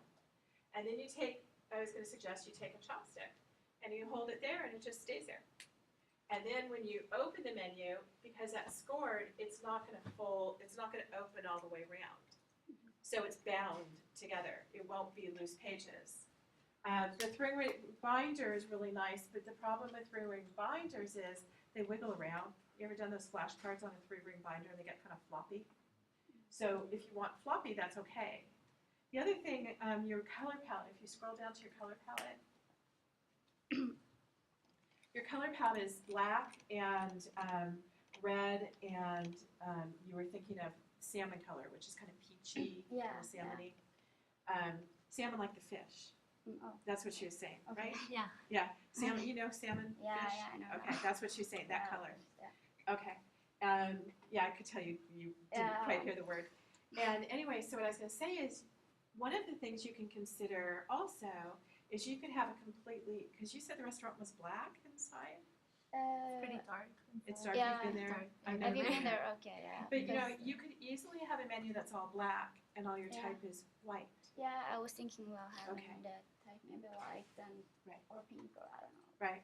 Well, don't put black with red in it.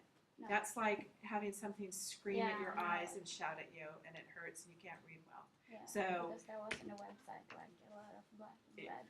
Oh, yeah. Take a look at it, and you know, again, Japanese food is clean and it's simple and it looks kind of pure. Yeah, that was. So I do some more studies of it. I do more studies of different restaurants. Anybody else got some feedback? No? Okay, it's beautiful. Thank you. I compliment you all for sharing. We'll get around to everybody in the class. So if we didn't get it today, then we'll do it again. And what I like to do is this for the rest of the day. I want to have a conversation about QR codes. Is anybody familiar with a QR code? Who's is not familiar with a QR code? Okay. QR codes, let's just pull this up in Google and have this conversation. Because we really have to, it's part of the dialogue of this class, but the truth is, it's a little curious. QR codes are these images that we see on everything. And you can download a smartphone, a smart device, and they scan these codes. You know, the truth is I don't know where these QR codes go, but I have a QR reader, which is an application that I can download on my phone. And right now I can put it over, even on this computer here. Did you hear it click? Okay, we scanned the QR code and it took me to, I hope something not dangerous, took me to the Harrow House International College website. Okay? So the purpose of a QR code is for taking you to a place that somebody wants you to read something. So John, before this class even started, had a conversation with me which sounded something like, if I characterize it right, what? A QR code on a menu? Right? Was that about right? Yep. Okay.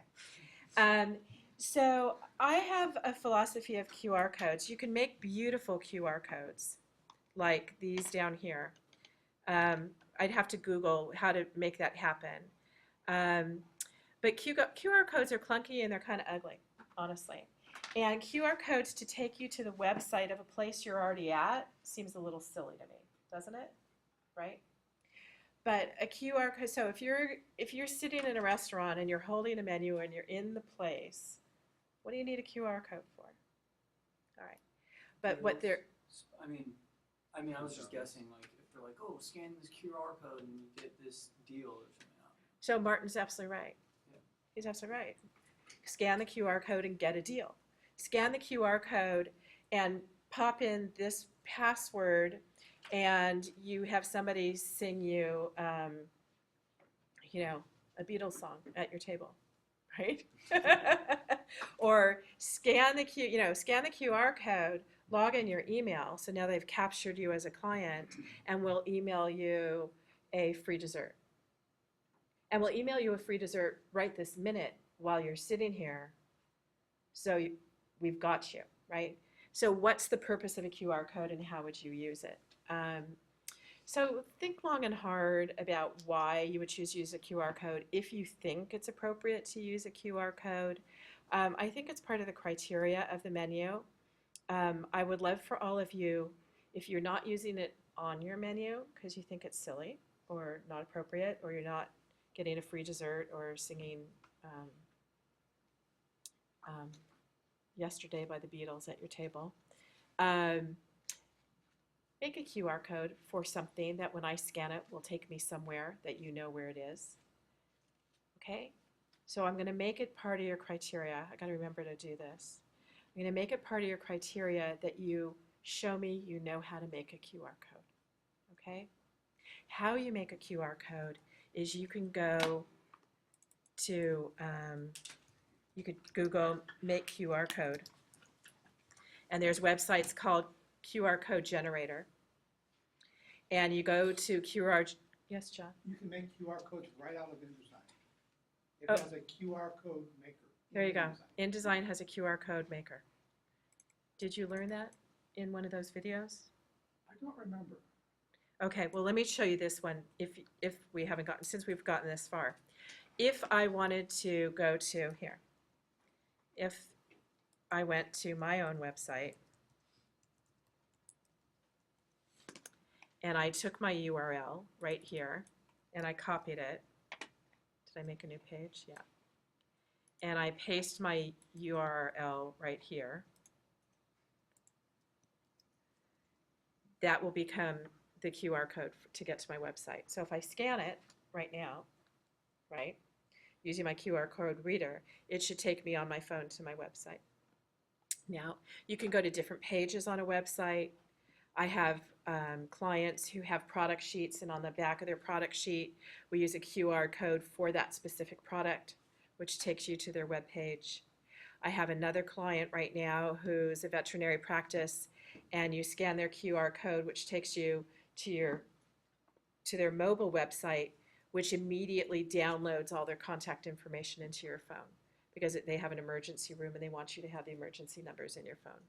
So you have to think about what the purpose is. You know, the fact that it goes to a static website to me is boring and probably doesn't make a lot of sense. But if it has a purpose to it, it's great.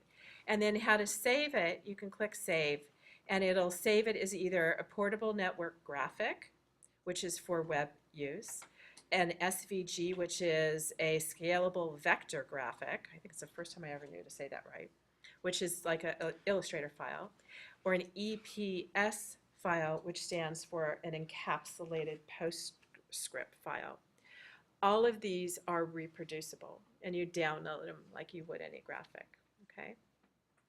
So I wanted to introduce QR codes. It's part of our lecture today, and I didn't want to omit it. And it also says that it's in your assignment. So basically, figure out a QR code, make it go somewhere if it's not on your menu, that I know that it's going to get to where you want it to go. But if you create HTML from like Acrobat, it goes on a URL. So if you put the URL to that site, for example, I got confused. like In InDesign, you can create a hyperlink in an interactive PDF. yeah, I followed you with that. Did you all follow that? if Okay. you have an HTML also, and you go to the page of that HTML, what if you put that text to that site right there? Would it be directed to that or not? Yes.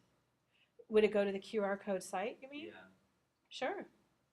It would. Yes, No, it would. I mean from if you put like the HTML to that site to Mhm. create a new Oh, so what you're saying is do this, right? yeah, and then Copy you that. it creates a new QR code. Oh, will it create a different QR code? Is that your question? Do I understand you? Let's see, if you have like an interactive PDF, you know that if you have an HTML bit inside, you can see the interactive PDF from a different page in the website. Oh, thank you. I understand what you're saying now. I'm sorry I didn't understand that. It took so long for me.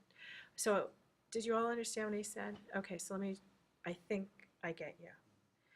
Part of your menu, after you've created your print menu, is you are also responsible to create an interactive menu, an interactive PDF, okay?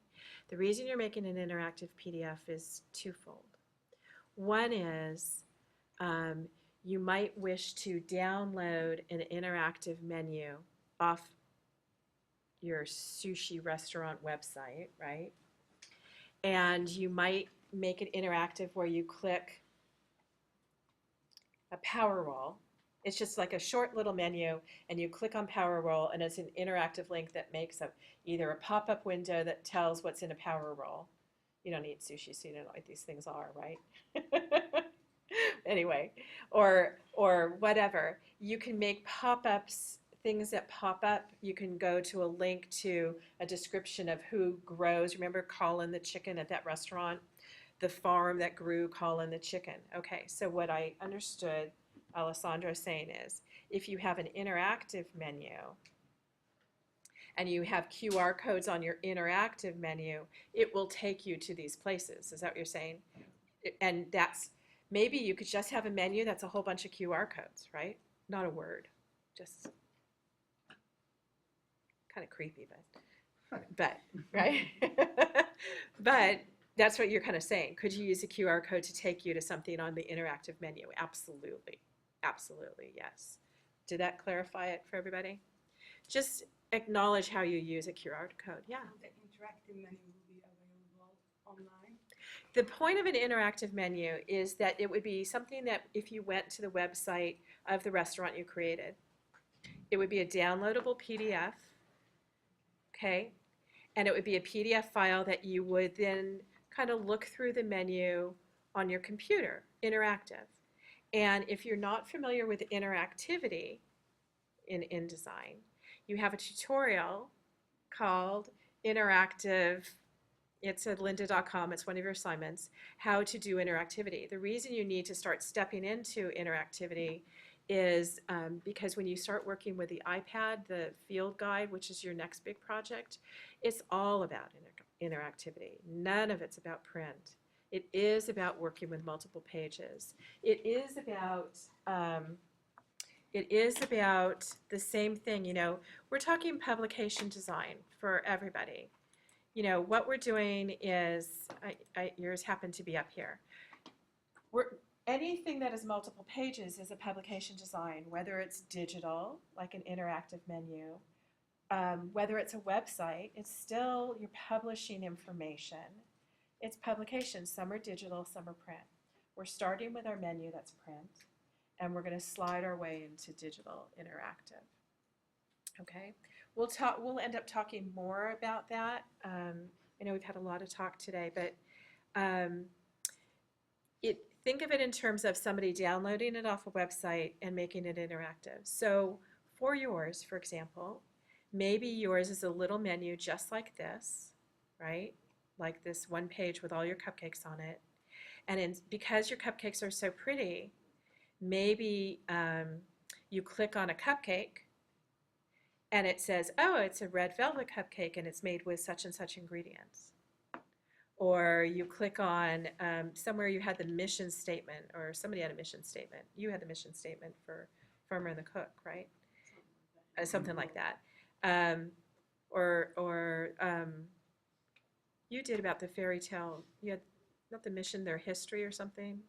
But you click on that and it would take you to information about the history, where you don't have to create this big scrolling dialogue. Things can open up or close, or like Alessandra said, it can take you back to a website because you're viewing it on your computer.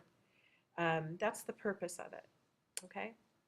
And we haven't focused very much on the interactivity of it. We'll talk about that, I think, a little more like next week or the week after, because I really want you to just dive into this print and get going on it. Yeah, John? QR codes can be gimmicky and cheesy, but I thought of an actual application that would make sense, and that is on the menu, you could have the QR code take the cell phone to a suggestion box form. Where Right. they could, maybe they're really Right. angry because it's taking so long for the food to come, and they could send them a form. Ooh, we don't want angry people. We do have some really fun links in the future on different restaurants and different restaurant experiences that are all digital, where there's no print menus, where the menu is completely digital, where you sit down at a video table and you start to, I think I'm jumping the gun. It was so fun to see. Let's see. I'll have to find it. It was where you sat down at a table like at some pizza restaurant, and you press the size of your pizza and immediately it shows up on the table. And you're like, oh no, that's too small, we're really hungry. And you press the larger button and it gets bigger. And it's like, well, what do you want? Well, you start dragging over the tomatoes and you start dragging over the pepperoni. And I mean, how fun. I'll show it to you. There's all kinds of fun things. So just because we're not covering all these links in class, I'm hoping that you are clicking through them and seeing what what gets you excited and inspires you, because that's what they're there for. They're there to get you excited about everything in the class. Let's pull us back here. So here we are. Here's the home page. That's what I needed. So what I'd like to do right now is turn. Oh, I know what I wanted to do. What I wanted to do is view this like you would see it. Switch my role to student. There we go. All right. So where we're at right now is we went over, of course. We have about 45 minutes short of. And I can demo anything on the planet in InDesign for you regarding paragraph style sheets or tabs, if you'd like.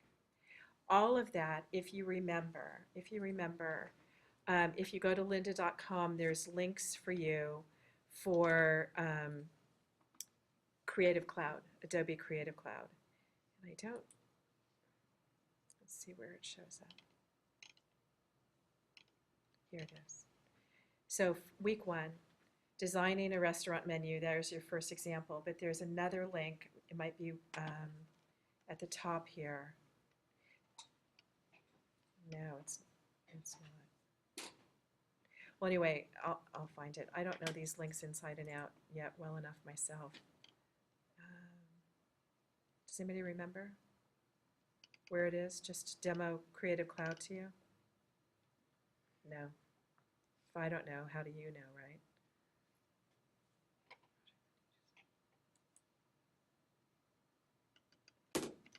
I'll find it. But you can find it too. There's just lynda.com demos for anything I can show you on InDesign, which is why for those of you, you all should get your subscription if you're not familiar with InDesign. But right now we can use the time as a class, and I can demo anything you're interested in InDesign. For those of you who might not be familiar with InDesign, I can give you a quick tour, whatever you'd like. You got to speak up for it. Those of you who do know InDesign, you might wish to start just brainstorming and looking for more resources on the internet and start creating like a Pinterest page and start grabbing information for yourself. Next week, what I'd like to do is take these thumbnails that you've created and come in and bring your physical mock-up. This is not written anywhere in the class. I want everybody to come in with a physical mock-up of your menu. Even if you've just cut paper and figured out the size and started to pick some colors and sketch out the scale of things, bring a physical mock-up. And if you can get that far, start your digital roughs. Start getting into InDesign to start building your menu. And hopefully we can help you build things that you're not familiar with. So how would you like to use this time? Would you like to use it where you get individual help from John and I, or would you like me to demo as a group something in InDesign? Because if you don't know it, somebody else does not know it.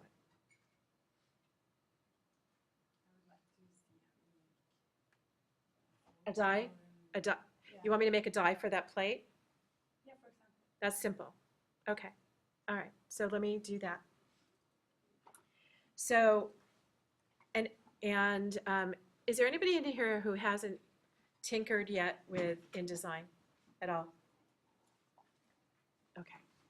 So post questions to John and I. What I'll start by doing right now is I'm going to launch InDesign, and I'm going to create that die line and that graphic for that plate menu. So Vilda, this might be the one you do, right? Because I'll have demoed your menu. Right? We'll get you there. Okay, so I'm going to launch InDesign. Nick, is there anything you need? No, I'm good. Are you good? Thank you though. Okay. Okay, so we're launching InDesign. And the first thing I'm going to look at that is an updated window. This is even a more updated Creative Cloud. And they have the plate on there for us, right? Hey, Vicki, Yes.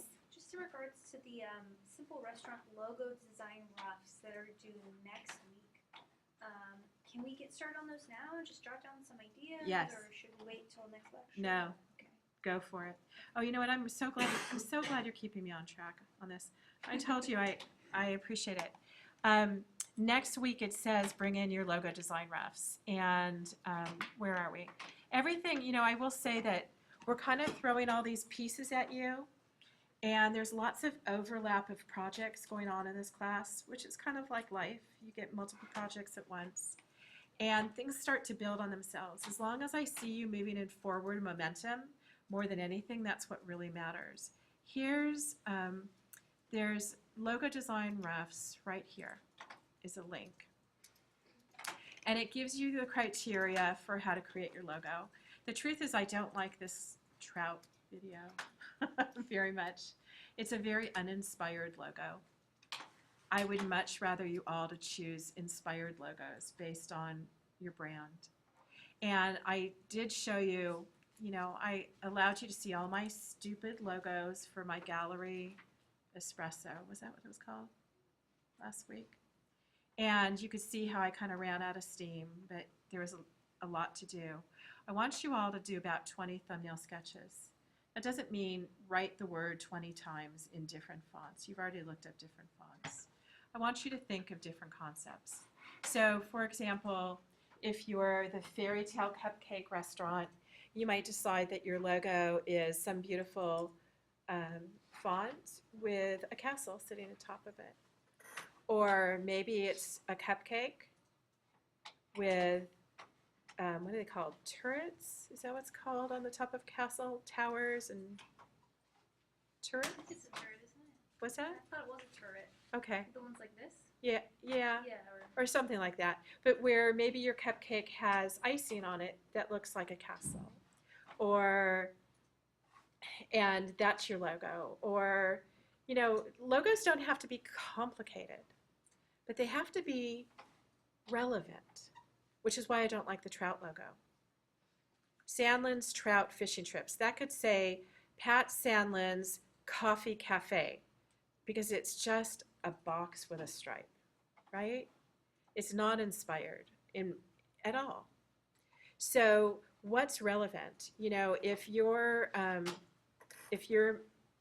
Martin and you've got small plates, little nibbles, maybe what he's got is, you know, when I see the word nibble, don't you see this? Somebody taking a little bite of that. I mean, that's what my brain sees. My brain sees you putting your hand in front of your mouth and going, like a little teeny bite of a little teeny thing. And maybe that's your logo, a little couple fingers holding a little thing with a little bite out of it. And then the period's like the thing. Right, whatever. But a logo doesn't have to be complex, but it has to tell the story. Everything has to tell the story. Your job as a graphic artist is to communicate the message at first glance. So when they see it, like if I saw that and you didn't know what this word was, you didn't know the word trout, would you know by looking at that logo what it was? No, not really.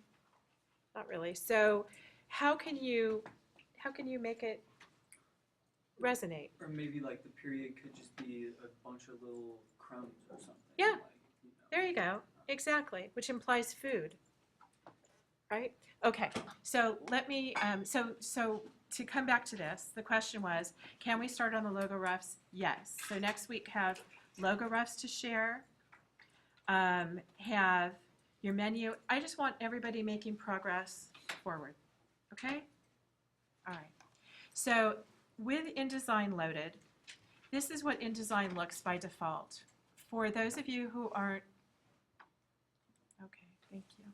For those of you who aren't familiar with InDesign very well, one of the things you're going to want to do is always set up your InDesign workspace. And that's going to become more important to you when you work in digital workspace or printing workspace or typographical workspace. So here in the upper right corner is where you've set up your workspace. And Essentials gives you the basics. And perhaps what we end up doing for, what we end up working with right now, let's just do typography, because if you have the patience for the next half hour, are you guys hanging in there with me? Yeah, it's okay? It's all right, all right. Then maybe what we could do is set that up, and I'll show you paragraph style sheets super fast also, okay? So here I can't work in InDesign with a single column, so I click that little double arrow and it gives me a double column. The other thing is some of your assignments are going to ask you to work in inches and you might be a millimeter, centimeter person. The default is always picas, so I went to InDesign, I went to preferences, I went to units and increments, and this window comes up, and I like measuring in inches, so I'm changing my default measurement to inches. If you typed millimeters, even though it was set up for inches, it would convert it automatically for you. So I'm going to make a new page, and we're going to assume our plate is how big? Show me with your hands how big your plate is. It's a little plate. Okay. Okay. So that's maybe, okay, she hasn't decided. So we're going to make a plate, let's say that's 9 inches by 9 inches. Okay? And actually, I'm going to make it bigger. I'm going to make it like 12 by 12, and I'll show you why. So I'm going to show you a few tools right now. So I'm making a document that's 13 by 13 inches. Oh, I said 12, didn't I? Well, I'll leave it at 13 by 13. You're always going to add a bleed to your document. The default bleed is 1/8 of an inch all around. And the margins in this are really going to become irrelevant because we're making a circle. So margins are just going to confuse me, honestly. So I'm going to say 0, and because that chain link is locked, it makes all the settings the same. So it's 0. And I'm going to click OK, and I'm going to get a square page. With the white part's my live area. The red part outside is the bleed right here. That's our bleed. And here's our document. And the first thing I do when I start doing things is I save it. And I'm going to save this as Builda Dieline. That's how you spell Dieline. Okay? And I'm going to put it in, I'll put it on our desktop for the moment, and then I'll store it later. Okay? And I'm going to save the document. Always save it with a suffix. Now, very simply, we want our plate to trim 13 inches around. So if I go right here to either this rectangle tool or this rectangle tool, doesn't matter. The X means that you're probably going to put a graphic in it. This one, it could be a text box or a graphic box, doesn't matter. They're the same. I'm going to go to the ellipse tool. And one of the things I think that I would like to do is this. I'm going to go to create some ruler guides for my page. And what I can do, I don't usually do it this way, but let me just try it this way. Actually, let me just show you the easiest way. It's a 13 by 13 inch document. And so we know that half of 13 inches is 7.5 inches. So I pulled from the ruler, no, 6.5 inches, right. So I pulled from the ruler from the top a guideline. I'm pulling the guideline off the edge of the page, and now I release it. It shows me that it's at the Y coordinate of 6.5 inches, and I have a guideline. There we go. Now I'm pulling off the left panel a guideline, and I'm going to place this one at 6.5 inches also, and it tells me it. And now I've divided this, I've created a center point for my page, yeah? Okay, from this center point, I can take my circle, I can put my crosshairs on the center point right here. I'm going to hold my shift key down, and I'm going to, I'm going to hold my option shift key down, or my alt shift key down, and I'm going to create a circle deriving from the center of this page, right? There we go. Got it? There's my die line. Now my die line is in the color, the default color of fill with none, right here. Slow me down if you have questions. Stroke with black. Black is not the color we want for a die line. So we can go to our swatch panel. We can use the pull-out menu, create a new color swatch. We can make this color swatch a spot color, which will let us give it a name. And we're going to call it die line. So that means the printer knows this is how we cut our page. A die line is where you take a razor blade, and the printer does, not you, and they embed it in a piece of plywood, and they'll make the circle. And then when the paper goes on this plywood, which has the razor blade sticking up like a circle, and you press the paper down, it punches it out, right? It cuts through it and punches it out. Now I'm going to make it a really obnoxious color, like 100% magenta, one solid color, and it's called die line. And watch what happened. It added that swatch here to my swatch panel, and it put a little spot there, which means it's a spot color. All right? So that's my die line. And this die line right here, I can leave it as an 1 point weight, or I can make it a half point. I'll just leave it as 1. That's fine. So there we go. That tells the printer what the trim is for that. Then what I want is, I want 2 other things to happen. I want the fold at the top. So I would have made a prototype of this. I probably would have gotten a paper plate because I would have been lazy to cut a circle. Smart, right? Am I smart? You get a paper plate and use the paper plate as your prototype. And I would fold the top of the paper plate to see where I wanted the fold to be. So I'm going to pull another guideline down here, maybe about an inch, maybe an inch and a half from the top here. No, maybe an inch and 3/4. And that's a guideline. And what I want to do with that guideline is I'm going to go to my line tool. I'm going to start out in the bleed because I want this line to extend all the way around.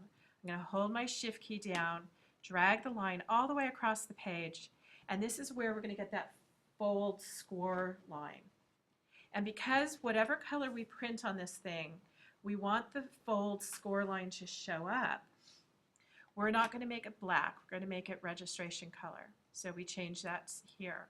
That means any printing plate that lays down a color, this will show up on. The other thing we do is we can go to our stroke panel on the right, and we can find what type of line we want, and we can select a dash line, and we want to find the weight of the line, and it'll be a half a point. And what that gives us right here is, let me show you when we zoom in, is it gives you a line that's dashed like that.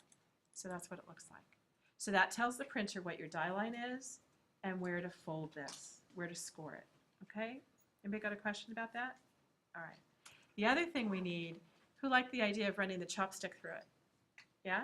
Okay. So if you like the idea of the chopstick, you got to go measure your chopstick. You got to go get a chopstick that you're going to stick in this thing, and you got to figure out the diameter of the chopstick. How fat is it? Because we're going to have to make a hole that the chopstick can go through here and here, and we have to know that the chopstick's going to fit. And how that happens is the printer is going to punch out that hole.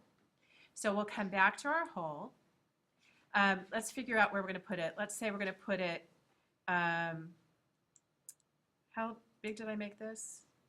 So this is 2.5 inches from the center right there. And there's 2.5 inches from the center right there. And then let's make our chopstick go through like right there.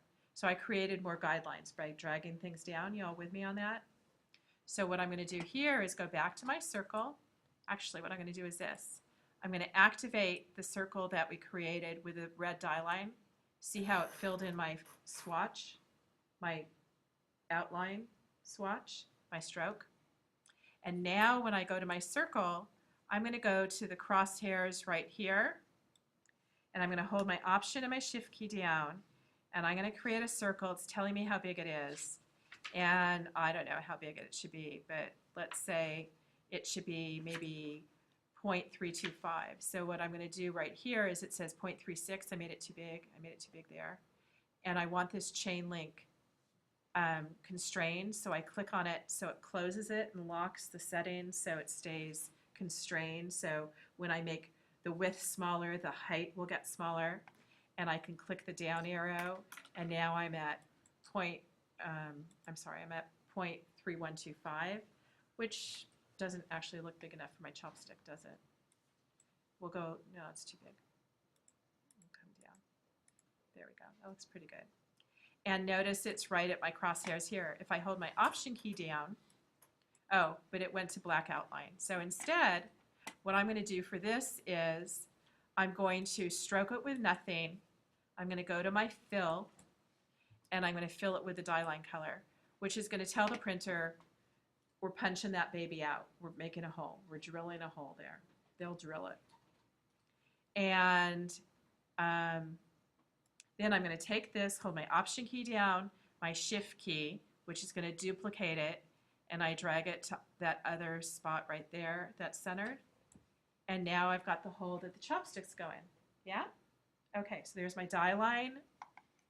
So if I go to the bottom preview here, that's what I've done. There's no artwork, nothing, but I've created my dash line here. I've created my die line here that gets cut out. I've created the circles that get cut out, and nothing is going to print in, it doesn't matter what goes on out here because it's going to be punched out. It's waste paper. Okay, yeah, John. Wouldn't we keep our registration color off the finished piece? Oh, thank you, John. John's so smart. Okay, been a while since I've done it.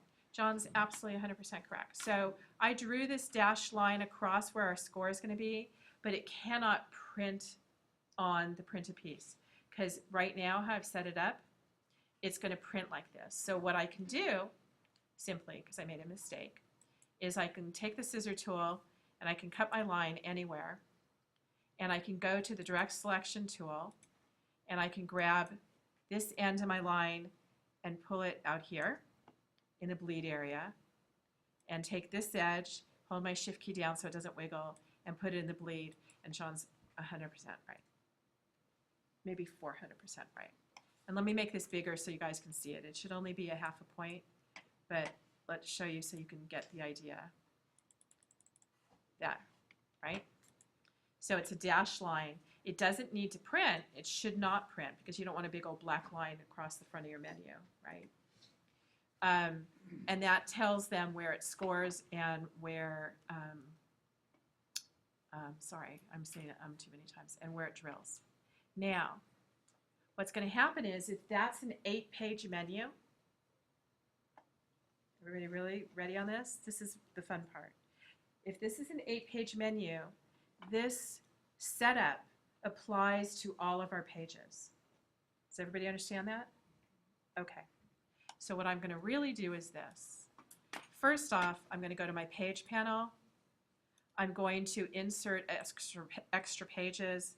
Here's my 8-page menu. I'm going to make a total of 8 pages and see how it added all those pages. And because I already saved this as Vilda's die line, I can just hit Command S or File Save and resave my document.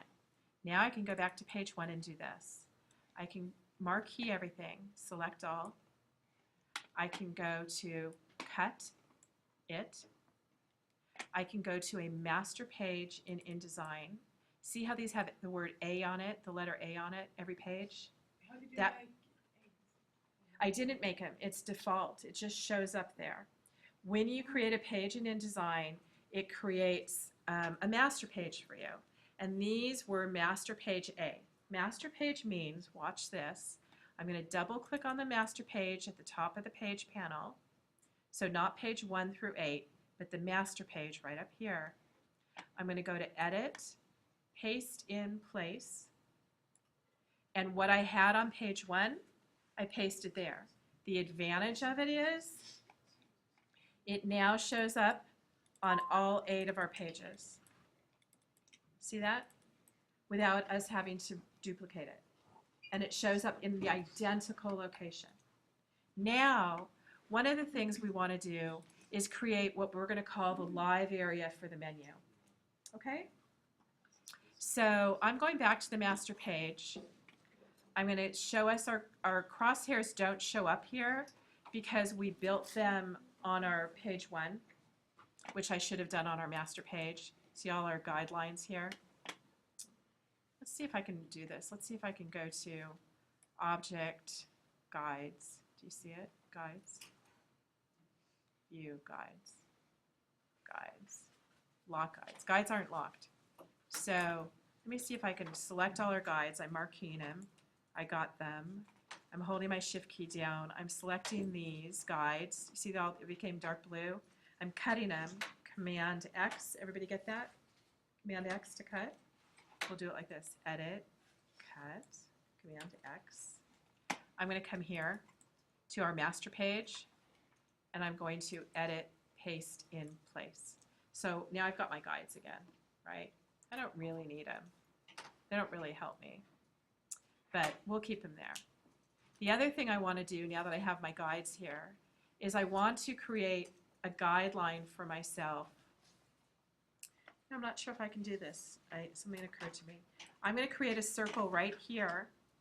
That is where it's going to be like the live area for my graphics. So I'm going to hold my Option key and my Shift key, create another circle that's not 13 inches, but is more like the size of the menu you were thinking, like 8 or something like that. And I'm going to make it, let's say, 8.5. I made it a little too big, so I can come here and reduce it to 8.5. Now, what I was wondering, and I've never done this with this circle. Wonder if I can convert this to a guide. Does anybody know?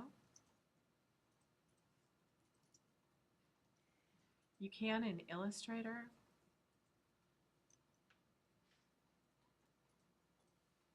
Well, you know what I'm going to do to it? This is how I'll do it. I don't think you can, as long as I've done this. I'm going to turn this not to black here. I'm going to turn this to blue. And remember that it's like my margin guide for myself as a reminder for my margin guide. So I know I want all my graphics to sit in that area. Okay, everybody get what I'm doing? Can you All right. just type inside of it? Can I what? Just type inside of it? I can type inside of it. I can do all that. But I wanted to create a guideline for it because I'm not sure what I'm doing yet. I might put a photo in it. Yes, John. Just make the thickness 0, then it won't print. But I want to be able to see it. You'll If still it- see it, right? Not necessarily in preview mode. Not in preview mode. Not If in you don't preview work mode. in preview mode. Right. What John said is if I stroke it and I stroke it with nothing and I just leave it there, basically, if I make, he's saying, if I make my stroke 0, if you guys are following me. What went away? Well, it goes away on the Oh, we're in display preview. here. Oh. Right. So I'm gonna leave it so you guys can see it. We'll delete it later, okay? All right.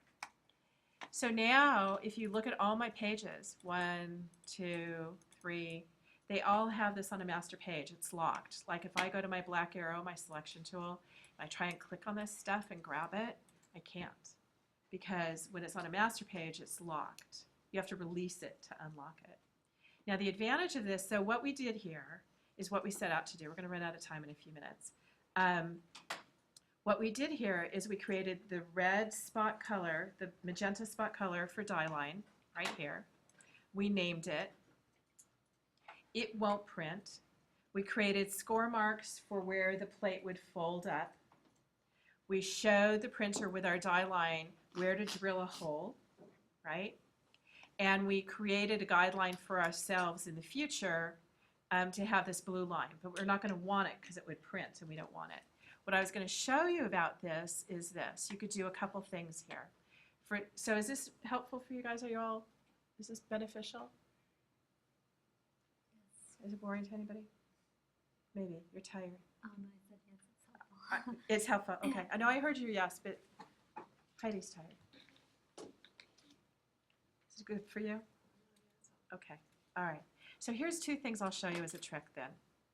So with your menu, this might be really fun for you to learn because if you're not very familiar with InDesign, in order to release this blue circle, I have to either go to the pullout. I'm on page 1 of our menu. I either have to go to override all master page items, which will unlock everything, so then I can play with it, or I can hold my shift key down, I think, and my option key. No, let's see, my shift and my command key. There you go. Hold my shift and command key down, and I release the circle. And now I can do things to it on just that page. So for example, I can steal artwork, which I do not recommend you do. Sushi, and don't do an ugly menu like I'm going to. And I'm looking for sushi images. I'm going to search. I'm going to go to the size of an image, and I want it larger than 4 megabytes, basically. And I'm going to find this image here, which is, I'm looking for a really big one. Here's a really big image. So I'm going to view the image. Who doesn't know about resolution for print? Thank you. Okay. I bet other people don't know. So. Okay. All right. When you take an image, so I'm stealing this. I have no right to steal this image. I want to be clear. I don't have any right to. I can hold my control key down. I can save the image as. I'm going to put it on my desktop, and it's saved as a JPEG. I'm giving you a real crash course in resolution. I'm going to launch Photoshop really fast. I like that these computers are so fast. And I'm going to set this image up for printing. When you use an image for print, you have to do 2 things. You have to convert it to process color. And I know you guys, this is new to you, but it's on video now for you, right? So I can go to Photoshop. I can go to File, Open. I can locate that sushi photo I stole and have no right to use. Okay, just want to be really clear. I'm going to open it in Photoshop, and I'm going to convert it for printing. Okay, we know our image needs to be about 8 inches large, 8.5, 9 inches. So I'm going to go, no, I don't want to. I'm going to go to Image, Mode, and change it from RGB, which is Web Display Color, to CMYK, which is for printing inks. Okay, it's called Process Color. And so we're converting it. We say OK. Then the other thing I'm going to do is go to see how big my image is. And I'm going to go to Image, Image Size. And I want my image to be exactly what that is, 300 pixels per inch. It means it's high resolution. It means it's going to be sharp and crisp and beautiful when printed. And I want to make sure it's larger than my 9 inches, which it is. So now I'm going to say OK, and I'm going to save this not as a JPEG, which is for web preview. I'm going to save it as a native Photoshop file because InDesign loves native Photoshop files. Okay, we're going to save it, and we're done. Now we can close out of Photoshop, and this is what I was going to show you. Let me just come back to InDesign. Did we With- make it into CMYK? Pardon me? Did we make it into CMYK? We did. We did. And with this active, I can go to go to File, Place, it's active, my circle, File, Place. I'm going to locate that sushi image. I'm going to collect, not the JPEG, but the Photoshop one. Look at this. See how that says it's 6.9 megabytes for the JPEG image? That means it's compressed. It means it's compressed for web view. Here, look at what happened when we did not compress it and saved it for printing. It's now 73 megabytes.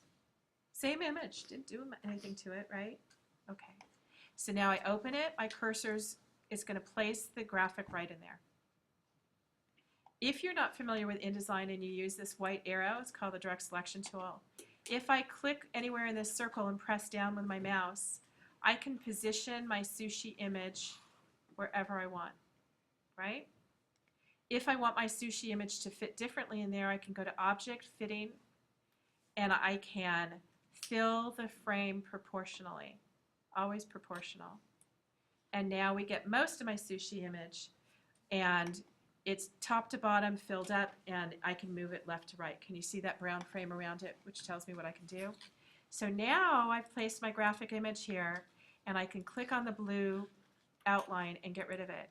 And now if we look at this in preview, that's the beginning of the cover of my menu. Not that I really like it, but that was a graphic. The other thing I'm going to show you is one more thing, because we got like 4 minutes to go. I guess we can get out at 4 here, not 3:50. If you guys There's no class after us. are you guys impatient? Are you okay? Is this good? I think we can swap over. Okay, nobody's impatient? You okay? All right, so now I'm going to go to page 2, and I'm going to show you something. I'm going to hit Command and Shift and release my circle, right? And I'm going to turn my circle into a text box by going to my Type tool, clicking inside here with my Type tool. I'm going to now get a blinking cursor, and I can fill this with type, fill with placeholder text. Look at that. I can take this shape and I can go to Object, Text Frame Options, and I could make this shape. I'm going to click Preview. 2 columns, 3 columns, 4 columns. Is this new for you guys? No? Good. Okay. And I can change my gutter, the space between my columns, by increasing it here. What's the shortcut for that? I forgot. Command B. Object Text Frame Options. And you know, if you forget shortcuts, get used to looking at the menu. I always think looking at the menu is valuable. So anyway, let's just make this 2 columns wide. And here we go. Now obviously that's not what you're going to do with your text. But again, if I get rid of my blue outline, this is what my page looks like. That's kind of cool, right? If your motif is to stay in the circle. And if, let's say, you wanted to make your type, I'm going to select all my type, click on it with my Type tool, select it. Let's pick a really clean font like Helvetica. There. And now we can look at what choices we have. I was looking for condensed, but we'll just pick light. And let's say our menu items are 18 points for the headline. And who eats sushi? So right now, I'm in one side of this, okay? One side of this box. If I hit the Enter key, I've jumped a column, and here's my favorite roll at my sushi restaurant. Okay? And notice it's breaking into hyphens because it's sitting up in that little funny corner of the circle. So what I could do is a couple things. I can select all my type. I will certainly kern it optically, not metrically. I will change my leading and control it because you're always supposed to. And I'll make it 18 point. And I'll go to the paragraph panel and I'll turn off hyphenation. And now it breaks it up like this. And what I want is for it to start lower down so it stays on one line. So I'm going to go to that shortcut that Anna asked about, Object Text Frame Options. And I'm going to change the inset spacing of this circle shape right here. And I can increase it until my type isn't in rolls. Well, that's not going to work. Because it's in a circle, it's not going to work. So I'm going to hit Cancel. And instead what I'm going to do is select my type, cut it, and create a text box separately. Deactivate this one. Create a text box, figure out where it's going to start, maybe at the 3-inch mark. And there's one, my power roll. And you know what that red mark means? You do? Want to tell us? It's your perfectly right. It's an overflow box. So if I take my black arrow and I click on my overflow box right here, my cursor loads with the overflow text. And because I want these 2 columns to be 2 different roles, I can set here and there as my Montecito role, right? Okay. And you decide, maybe the alignment for this one is to the right and to the left, but that's how you create the text box. So is there anything, obviously this circle menu isn't for everybody. I think what I'll do next week is we'll address some paragraph style sheets. If you haven't spoken today, be prepared next week you will, okay, wherever you're at with whatever you got. We want to learn from one another, and wherever you're at in your skill level is no problem, okay? No problem. The idea is that you leave here feeling really good about what you've created and that you have learned something. That's the whole point of coming to school. Learn something, feel good about what you're working on, be happy. Which makes me wonder, if you don't like sushi, why you picked sushi. I don't know, because it's like Because it's popular? yeah, it's being more popular. Maybe you'll come to like sushi. Yeah, Okay. Is there anything that's burning a hole in somebody that they really want to know how to do? I think you told me it was the middle part of the section where you split them in between the circle. It's like Oh, a how did I line. split it? Yeah. What is that All called? I did, it's called a gutter. Okay, good. And all I did was, if I took this big rectangle here, okay? Let me move this down. Let me cut it from this page and put it on a different page, okay? Here it is. If I wish to add columns to this text box, I just go to Object, Text Frame Options, and I can increase the number of columns here. Can you see the guides? You can't, oh, sorry, I'm not hitting it. There you go. And you increase your gutter, because you don't want your gutter small. And then you say, okay. And I can now fill this, I can hit a return. And I can fill this with types so you can see it. And it creates columns. Now, sometimes I don't like doing it that way, personally. Sometimes what I'll do is I'll make one column, and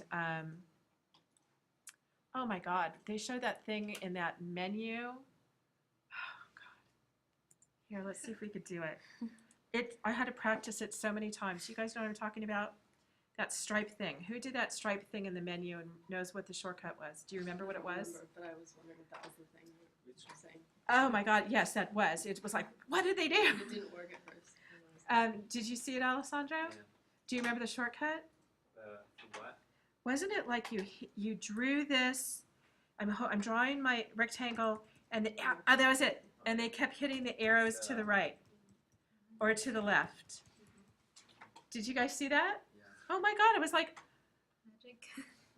I've never seen that ever. Yeah, that was magic. I've never seen that ever. And now what I didn't try. So what they said was, here, select these. Remember, this is in that restaurant menu. So I'm holding my shift key down and I'm selecting every other one, I think. Yeah. And now I'm going to go to my fill right here. It's active, and fill them with red, right? Did you remember seeing that? That was awesome. Yeah. Okay. The thing I don't know is if I click on this, I think it'll work. I make that my type box. Watch this. And I fill it with placeholder text. And I go here, and I click my overflow button, and I click to the next one. I've converted that to a text box. Go overflow, click here, text box, overflow here, text box. You following me? Overflow here, text box. This was the coolest thing I learned in that video. I didn't know it, never used it. Apparently I now figured out how to use it, right? And now in here, I'm going to click and fill with placeholder text, and notice I converted these from a graphic box to a text box. Wait, how'd you put the boxes together? How do they show up Yeah. side by side? This was the trick in the restaurant Yeah. menu video. Did you see I it? haven't gone there yet. Okay. It's the coolest thing I learned, actually. So let me delete it. When you draw, and it goes so fast, I slowed it down like 3 times, I think. Did you do that too? I watched it. Oh, you watched it? I was doing it. Okay, so you grab a box, a shape, and what he did is as he was dragging, he hit the arrow, the cursor arrow on the right of your keyboard, the Right. little up, down, left, right arrow, The red one? and he increased Oh, the number of stripes, and they're equidistant and all that kind of stuff. Here's another thing you could do. If you wanted them that skinny and you wanted more space, watch this. I'm just going to delete a few, and I'm going to color them all so you can see them. And now what I can do is this. I can go to my window object align panel. I can align to my selection of items, okay? And I can distribute the spacing. This used to take me forever. Is that great? So fun. Okay. Is there anything else burning a hole in anybody? Okay. So next week you're going to come. Don't go away yet. Next week you're going to come with logo roughs, sketches, thumbnails, whatever. You're going to come with a physical prototype of your menu, start to feel and bend paper and play with it. Doesn't have to be beautiful, just has to be physical, dimensional. And see if you want to start tinkering with the digital files, okay? It's a lot to do because also you have the menu from lynda.com to work on, and what else do you have? Anybody know off the top of your head? Let's look at our deadlines. Let's look at assignments. This is also how I keep track of my deadlines. You're also going to, don't forget your articles to read, summarize them, okay? Whatever the directions say. The restaurant menu is due on Friday. It'll help you a lot. It wouldn't hurt your popularity to extend that deadline. I think a lot of people are gonna. Is that true? You You do it all guys- for the popularity, right? That's me. Just do it. I'm not extending the deadline. Friday, do it. Friday, do it. That's it. Do your best. Do your best.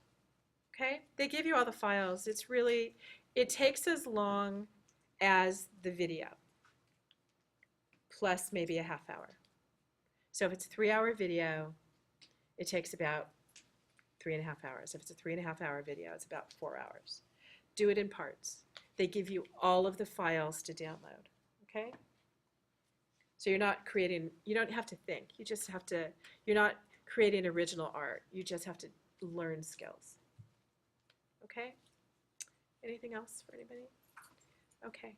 Thank you. I'm happy you're here. You guys are doing awesome.